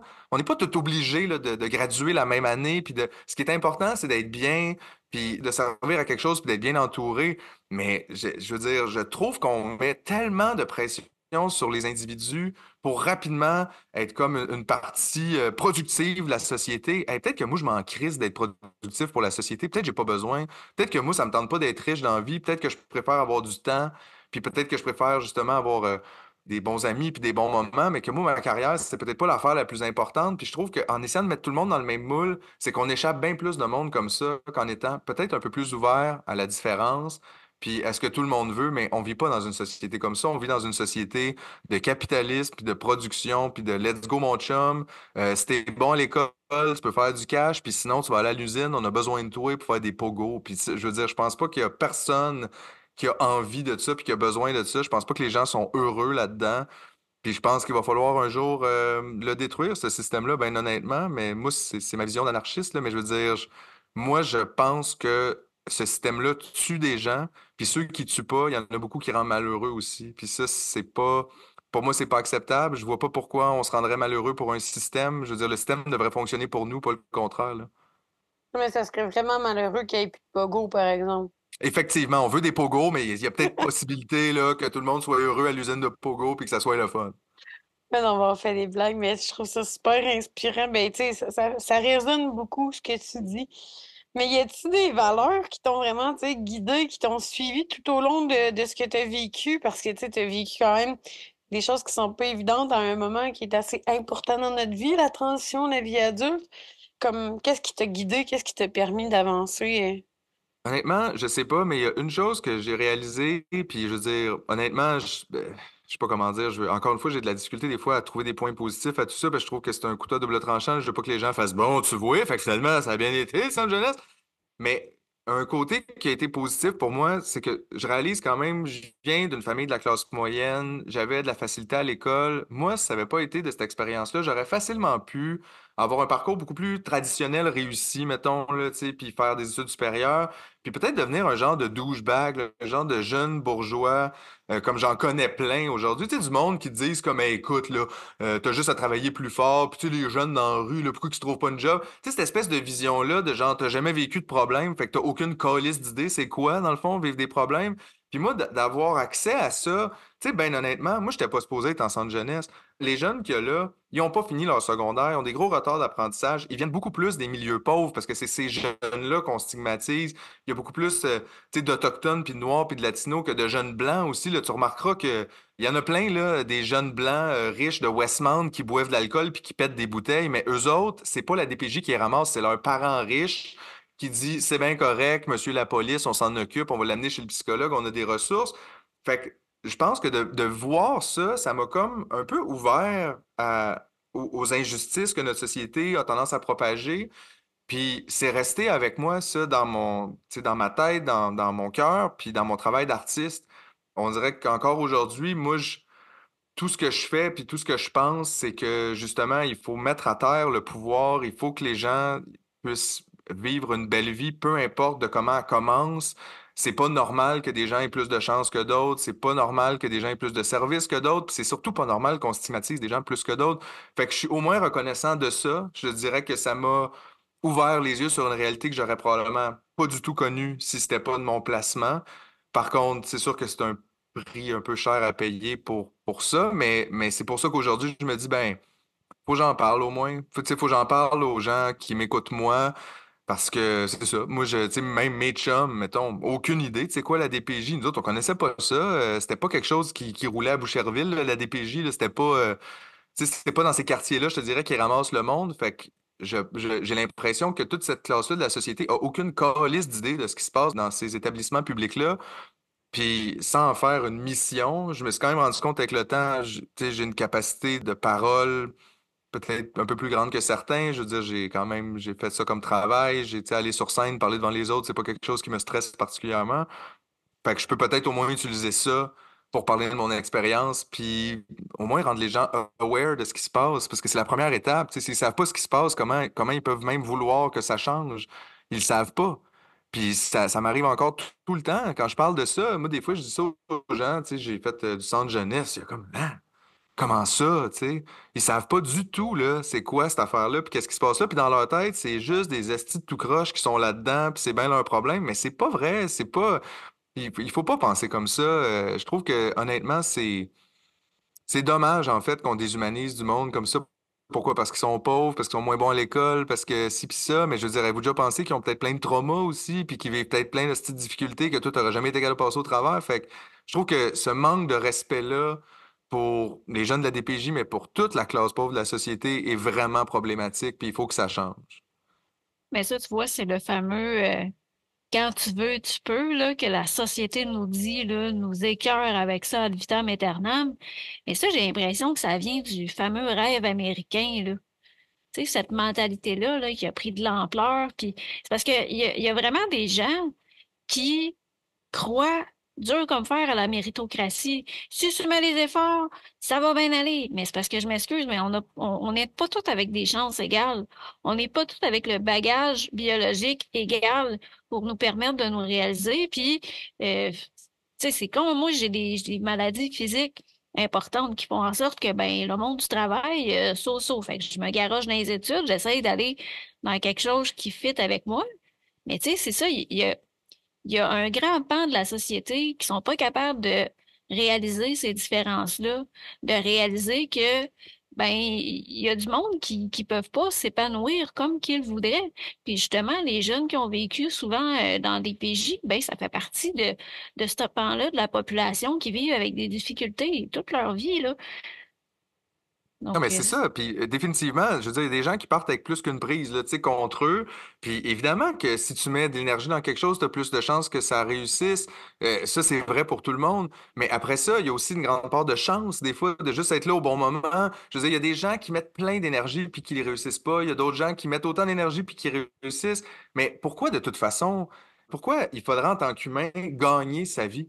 Je veux dire, moi, je pense que de juste exister, c'est assez pour mériter le respect, puis l'empathie, puis la compassion. Puis on devrait aider le monde. Ça devrait jamais être une question combien ça coûte aider le monde, combien ça coûte les sortir de la rue, combien ça coûte s'occuper des enfants. Hey, si ça coûte 8 milliards par année, faire des foyers pour recevoir des jeunes en difficulté, ben on fera ça, Chris, puis ça coûtera 8 milliards. Qu'est-ce que tu veux que je te dise? Je trouve que c'est dommage qu'on ait cette vision-là. Les gens, ils n'ont pas à mériter leur vie. Ils sont là. Ils n'ont pas choisi d'être là non plus. Mais là, à partir du moment où ils sont là, il faut s'en occuper, il faut prendre soin des gens, puis honnêtement, c'est aussi comme ça qu'on va mieux réussir, point.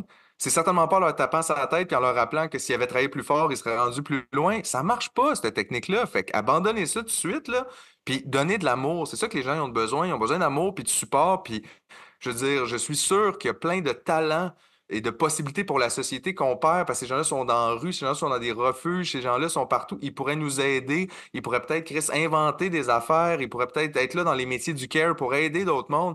Il y a plein de belles histoires comme ça, là. Je veux dire, le monde, il se crosse là-dedans, là. Il aime ça, là, quand quelqu'un s'est sorti de la rue, puis on est tellement fiers.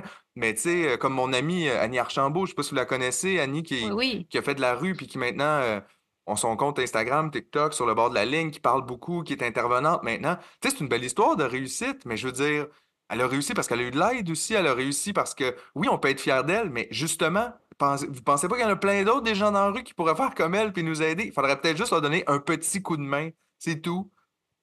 Mais le problème dans la société, c'est qu'on revient encore avec notre beau concept de la méritocratie, c'est qu'il y a des entreprises que eux autres, là, sont au top, sont arrivés, sont parvenus, puis ils disent, moi, je mérite de pas payer d'impôts. Fait qu'ils font des stratagèmes d'évitement fiscal.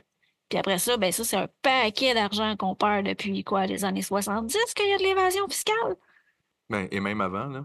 C'est Mais, ça. puis, tu sais, Jade Bourdage me parlait aussi de quelque chose. Elle disait, c'est assez tabou, puis ils t'en parleront jamais de ça, les gouvernements, mais ils en ont besoin aussi de main-d'œuvre pas chère. Ça fait bien leur affaire qu'il y ait des décrocheurs, puis qu'il y ait du monde qui sont prêtes à accepter des jobs de cul que personne voudrait faire là, dans des entrepôts géants d'un quartier industriel. Chris a justement regardé des œufs passer sur des tapis roulants toute la journée. Ça rend débile. Personne ne veut faire ça. Mais quand t'as pas les études puis le show, puis il faut que tu payes un loyer, ben là, ces gens-là sont comme forcés à aller là-dedans. Puis on est content d'avoir ces mains-là puis ces bras-là.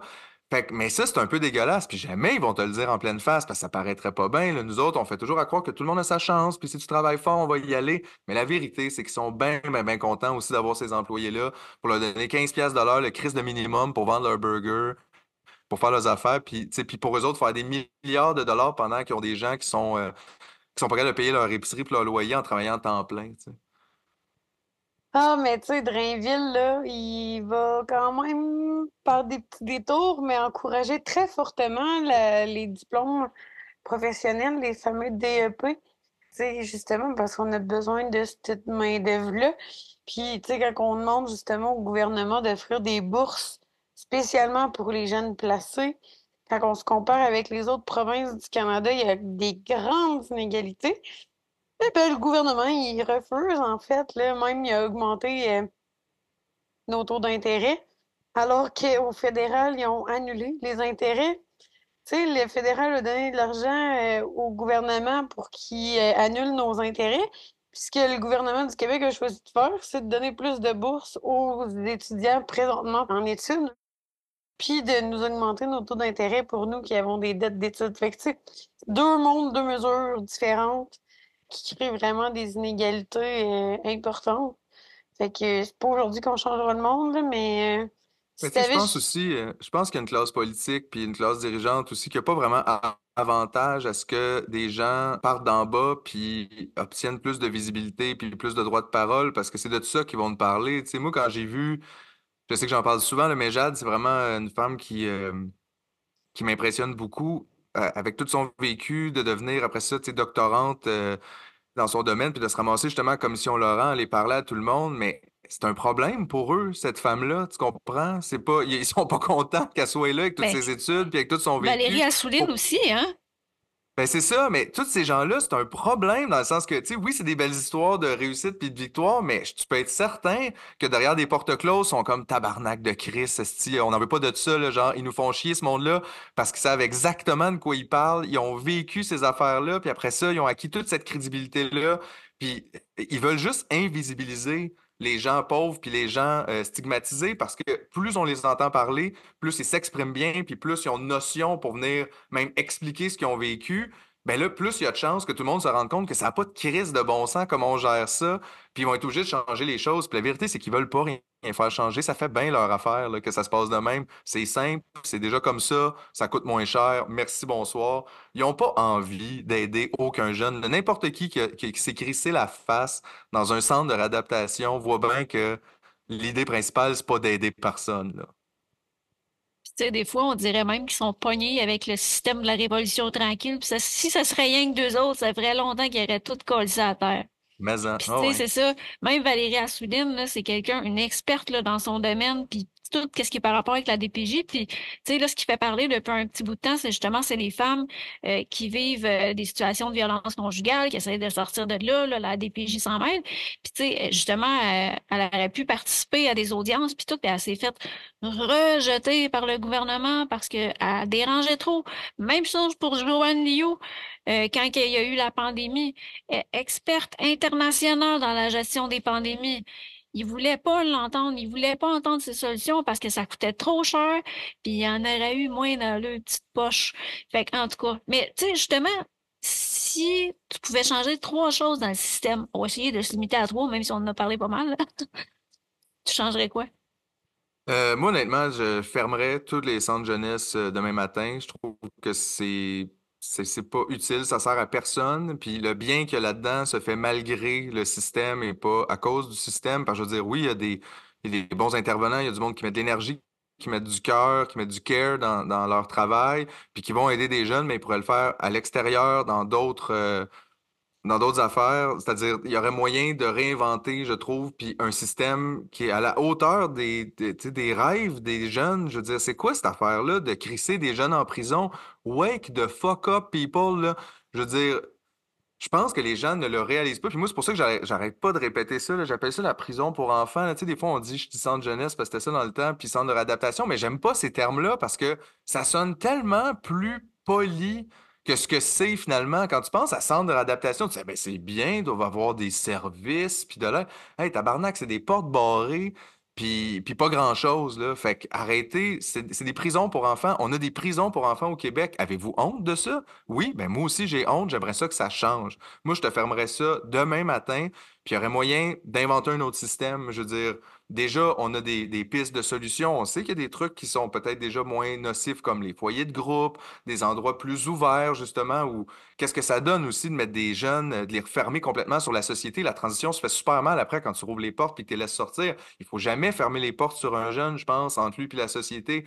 Il faut qu'il puisse garder des contacts avec son milieu. Ça serait même positif de pouvoir les garder dans leur école, probablement. Puis, tu sais, même si c'est pas facile, c'est mieux ça que de complètement les isoler de la société dans une espèce de truc qui est vieillot, qui est...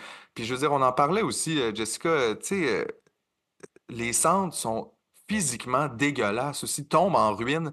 C'est honteux de garder des enfants là-dedans.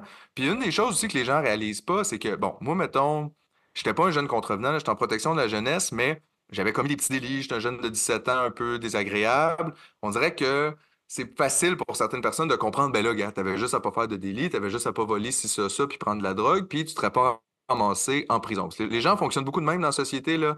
C'est genre, t'as pas suivi, c'est pour ça que t'es en prison, voilà, merci, bonsoir.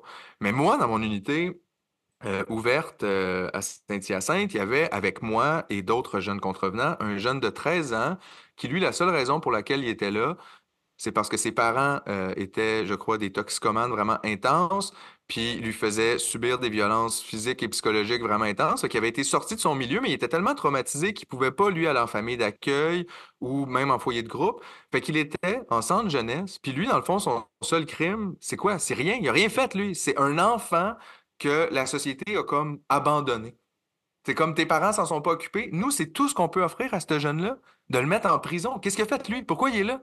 Je trouve que c'est comme ça, mettons, puis il est certainement pas seul dans cette situation-là. Il y en a plein aussi des jeunes de 8 ans là, dans les foyers pour plus jeunes, là, pas pour ados.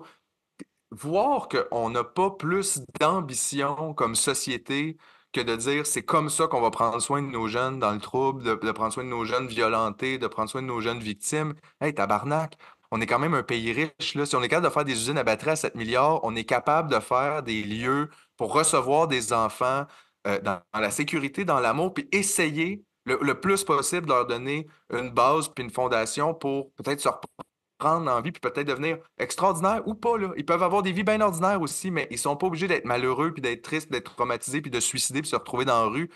Ces constats-là, là, d'ailleurs, sur la suite tu sais, du centre jeunesse, sur plusieurs jeunes, là, la rue puis le suicide, c'est alarmant. C'est dans le sens, il y a pas moyen de discuter puis de dire, ben moi, je pense que ça marche quand... Non, Chris, ça marche pas. Regarde les chiffres, ça te le dit, là. Ça ne marche pas. C'est les deux pires outcomes possibles, le suicide puis la rue, puis arrive de façon complètement prédominante pour ce groupe-là. Fait que ça montre que ça ne fonctionne pas, notre système. Puis si ça fonctionne pas, on devrait le changer. C'est quand même des enfants qu'on parle, c'est des vies, là. C'est grave, là. C'est pas... je veux dire, c'est pas des marchandises, c'est quelque chose de très important. Je pense pas que personne n'aimerait ça qu'on y gâche sa vie à cause d'un système raté qui est pas capable de se regarder lui-même puis de faire des changements. Fait que moi, je te fermerais les centres de réadaptation, mais avant de les fermer, honnêtement, je pense que je ferais une affaire, là. Tous les décideurs, là, tous les gens qui ont décidé que c'était comme ça qu'on allait gérer ça, eux autres, je leur donnerais un mois d'évaluation en centre de réadaptation. Je pense que François Legault, ça lui ferait du bien en tabarnak de passer un mois dans sa chambre, en arrêt d'agir, à réfléchir à qu'est-ce qu'il a fait exactement qui fait qu'il est rendu là. Moi, je pense que ça serait mérité, puis ça leur ferait du bien, parce que ces gens-là qui prennent ces décisions-là, jamais ils les subissent, les conséquences de leurs décisions. C'est d'autres qui vivent ces réalités-là. Mais moi, j'aimerais ça les voir, les ministres, là, toute la gang, les députés. Ah ouais, on va vous donner des chambres, il y en a plein. On a plein de places au Québec, là. Avant de les fermer, ces centres-là, on va tous vous donner une chambre, vous passez un mois ici. Je te dis, ils vont sortir traumatisés, puis ça sera bien mérité. Puis, si tu avais un message à transmettre à des jeunes qui sortent du système en ce moment, tu leur dirais quoi? Oh mon Dieu. D'ailleurs, c'est drôle, je suis allé à quelques reprises par le passé. Je suis allé parler à des jeunes qui étaient en centre à Montréal. J'avais une amie qui faisait une espèce de programme. Je pense elle venait une fois par semaine avec eux faire un genre d'atelier d'humour, tu sais, leur faire écrire un petit texte, puis tout ça. Puis elle savait que moi, j'avais passé par le centre jeunesse. Fait qu'elle me dit, ah, tu veux-tu venir leur jaser, tu sais, peut-être leur parler de ton parcours, puis tout ça. Puis je suis allé à quelques reprises. Puis tu sais, je trouve ça difficile parce que j'ai l'impression que chaque expérience est vraiment complètement unique. Tu sais, je peux pas parler pour les autres, puis les autres peuvent pas parler pour moi non plus. Je veux dire, on a toute une expérience commune qu'on a vécue, puis je pense qu'il y a des choses sur lesquelles on peut se retrouver là-dedans.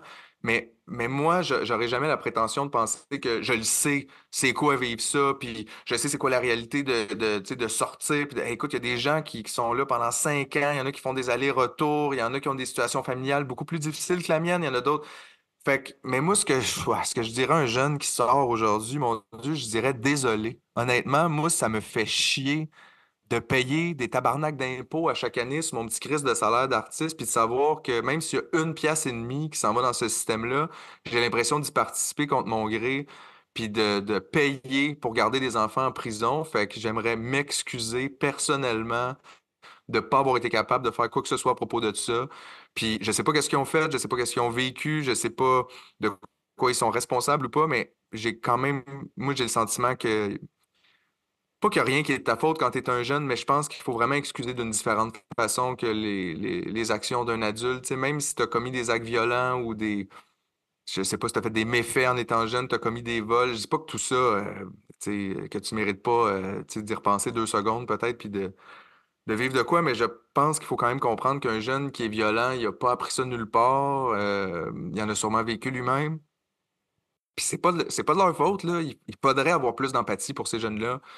Puis je leur souhaite honnêtement de sortir du centre dans leur tête, parce que je pense que ça, c'est le bout qui est le plus difficile. Tu sors de là physiquement, mais quand tu as été là assez longtemps, la prison est dans ta tête après, là.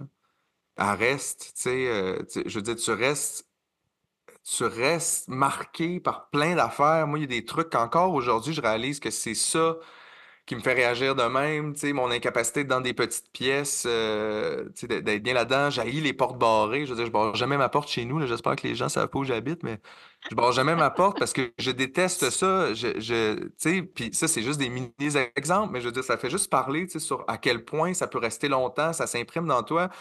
Puis c'est normal d'en vouloir à la société, je pense. Moi, j'en ai voulu longtemps à tout le monde de ça. Ce que je trouvais dur, c'est que toi, tu vis ça, tu vis cette grande douleur-là, puis c'est comme si tout le monde continue leur vie, puis c'est encore lisse. Mais évidemment, ils te connaissent pas, puis ils savent même pas ce que tu as vécu, mais j'ai eu beaucoup de colère pendant longtemps, tu sais, puis je leur souhaite de traverser ça, parce que c'est pas que ça vaut pas la peine, mais je veux dire, en vieillissant, tu te rends compte que la colère puis la vengeance, c'est surtout quelque chose que tu te fais à toi-même. Tu sais, les gens, ils savent pas que tu es fâché contre eux. Ça change rien dans leur crise de vie. Ils te connaissent même pas anyway. Fait que même s'ils le savaient, après juste, c'est qui cette malade-là qui me crie après dans la rue? Mais toi, tu es pris avec ces émotions-là, puis tu passes la vie avec plein de colère dans toi. C'est toi que ça détruit. C'est à toi que ça fait mal. Fait que je veux dire, je leur souhaite d'être capable de tourner la page puis de trouver de l'amour, de la sécurité, Mais je pense puis que une raison de vivre. le meilleur moyen là, de traverser ça, là, c'est de rendre ce qu'on a vécu utile, puis d'y donner un sens, puis d'essayer de changer quelque chose après, ou de, tu sais, comme tu parlais de l'écriture tantôt, tu sais, juste de faire une œuvre à partir de ce que tu as vécu, là, ça l'aide à accepter. Ça l'aide à tolérer. Puis tu sais, ça, je vais le répéter souvent, là. Le podcast, moi, ça m'a servi principalement à ça. Parce qu'au début, tu sais, je parlais de mes expériences, puis j'avais tellement d'émotions que j'avais de la difficulté à en parler parce que je me sentais Mhm. mal, je me sentais honteuse. Puis à force de parler de ça, on finit par trouver les bons mots. Puis on finit par être capable de tranquillement, pas vite, parler de nos expériences. Puis ça dédramatise au fur et à mesure qu'on en parle. Tu sais, moi, j'ai un stress post-traumatique dû à mon expérience hors de la DPJ, puis qu'est-ce que j'ai vécu avant la DPJ. Puis c'est à force d'en parler que je m'approprie mon histoire, puis que aussi je suis capable d'en parler aux autres sans que ça déborde, puis sans que ça m'envahisse. Je vais toujours avoir un enjeu de confiance envers les autres personnes, mais tu sais, au moins, il y a moyen de régler les choses puis de rendre ça utile. Ouais, je suis d'accord. Puis c'est vrai que si on peut virer ça positif, c'est toujours une bonne chose, mais en même temps, j'imposerais même pas ça à personne. Il y a peut-être des gens qui en ressentent pas la force d'utiliser ça pour, tu sais, si tu t'en ressens pas la force, t'es pas prête aussi. Tu sais, des fois, c'est peut-être pas l'année en sortant là, que t'es prête pour ça. C'est peut-être dans 15 ans que tu vas être prête, c'est correct. Mais moi, j'aimerais ça que le monde réalise que les gens n'ont pas à avoir honte de ce vécu-là. C'est vraiment la société qui devrait avoir honte de faire vivre ça aux jeunes, honnêtement. Il faut vraiment que ça vire de base, cette affaire-là, parce que moi, j'en ressens de la honte, mais pas tant comme jeune. Est-ce que je ressens de la honte d'être dans une société qui permet ça? Je trouve ça tellement honteux. Genre, voyons donc, on met des enfants en prison. Êtes-vous fous? Tu sais, qui a dit que c'était une bonne idée, ça? Qui a choisi ça? On peut-tu trouver la personne puis l'inviter? Ça, pour moi, ça n'a pas de bon sens. Puis j'aimerais ça que cette honte-là, plus de gens la reçoivent. J'aimerais ça que tout le monde soit assis chez eux. Puis finissent d'écouter le téléjournal le soir puis fassent tabarnak, ça n'a pas de style bon sens, genre voir qu'on fait ça. C'est ça qu'il faut qu'il se passe. C'est pas les jeunes qui ont besoin d'avoir honte. Les jeunes, ils n'ont rien fait, là, à la limite. Je veux dire, ils n'ont rien fait qui mérite ça, en tout cas. C'est ça l'affaire, tu sais. Ben, c'est ça, comme tu viens de le dire aussi, ça peut prendre plusieurs années avant d'être capable de sortir la tête de l'eau. Tu sais, moi, j'ai commencé à parler, j'avais 30 ans. Je suis sortie à 17 ans, fait que ça donne une idée, là, comme tu dis, là, le 15 ans, moi, c'est à peu près ça que ça m'a pris. Ouais, puis à chaque fois, je pense que je suis passé par-dessus, je réalise que j'ai comme une autre phase après tu sais, ça prend comme des fois plusieurs essais à la réparation complète, là, tu sais. Des fois, après une couple d'années, tu fais, OK, je me sens un peu libéré, je me sens moins pire qu'avant. Mais là, tu continues d'avancer, puis là, tu vis un autre step, puis tu fais, oh, Christ, je n'étais pas tout à fait sorti finalement, il y avait encore ça qui traînait là. Puis là, même encore aujourd'hui, à 41 ans, je réalise, il y a encore des trucs, c'est ça qui me touche là-dedans, il y a encore des affaires qui viennent me chercher. Il y a encore des trucs avec peut-être jusqu'à la fin de ma vie, en fait, je vais peut-être avoir à gérer ça. Fait que ça se fait par étapes, mais quand même, ben pas qu'il y a de l'espoir, mais je veux dire, j'aimerais ça quand même que les jeunes comprennent que ça s'améliore avec le temps, tu sais. Je veux dire, il y a des choses qui avancent. Tu vas trouver des gens sur ton parcours qui vont t'aider. Tu vas vivre des belles affaires. La vie sera pas toujours facile, puis elle l'est pas pour personne de toute façon, mais elle sera certainement pas facile par rapport à ça, mais ça vaut la peine quand même de rester puis d'essayer. Parce qu'il y a des belles choses qui se passent plus tard, puis il y a du mieux pour tout le monde, je pense. Tu sais. Ben, un gros merci pour ton témoignage.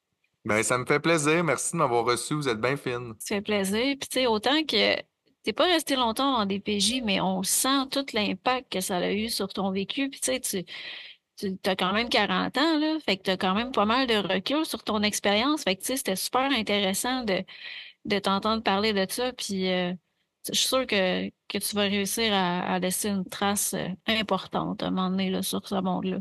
Ben, c'est très gentil. Merci de m'avoir donné l'occasion de parler. Honnêtement, c'est vrai que ça fait du bien, puis c'est le fun aussi de pouvoir parler avec des gens qui partagent un peu de ce vécu-là, là, même si on n'a pas, c'est ça, on n'a pas eu exactement chacun, on a chacun notre parcours qui était comme unique, mais il y a quelque chose qui se rejoint là-dedans, puis tu sais, c'est ça, ça m'est pas arrivé souvent d'avoir la chance de pouvoir partager ce vécu-là avec d'autres, puis de me sentir comme compris, fait que merci.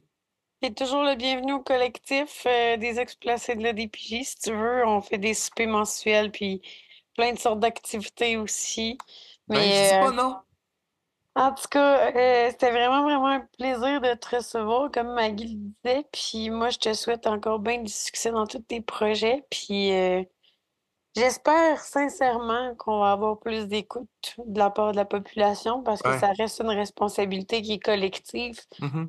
Puis on dirait qu'on fait un peu l'autruche, puis qu'on aime mieux voir ce qui se passe ailleurs que ce qui se passe chez nous, tu sais. Fait que Ouais. je nous le souhaite collectivement que ça s'améliore, en tout cas, puis on lâchera pas. Non, ben d'ailleurs, bravo aussi pour tout votre travail, que ce soit le podcast, que ce soit l'implication avec le collectif. Là, vous allez, au début février, vous allez parler, Chris, devant une commission parlementaire. Je veux dire, ça a l'air de rien, mais c'est beaucoup ça quand même, autant tu sais, du côté personnel de passer par-dessus, mettons, votre expérience, puis des traumas, puis des trucs difficiles pour aller travailler là-dedans. Mais on a besoin de tout ça, on a besoin de vous. C'est pas tout le monde qui a la force, mais vous autres, vous le faites, puis je trouve ça vraiment admirable, honnêtement, c'est vraiment hot. Ben, un gros merci. Ça Merci fait un petit beaucoup. velours. Ouais. On va suivre vos activités et j'espère que vous allez réussir tout ce que vous entreprenez. En tout cas, on met l'effort pour. Fait que d'habitude, Ben, je quand vous on crois, met les ça efforts, paraît on vraiment. sème, puis on récolte. Yes. Merci beaucoup. À bientôt. Merci à vous. Bye. Bye. Bye.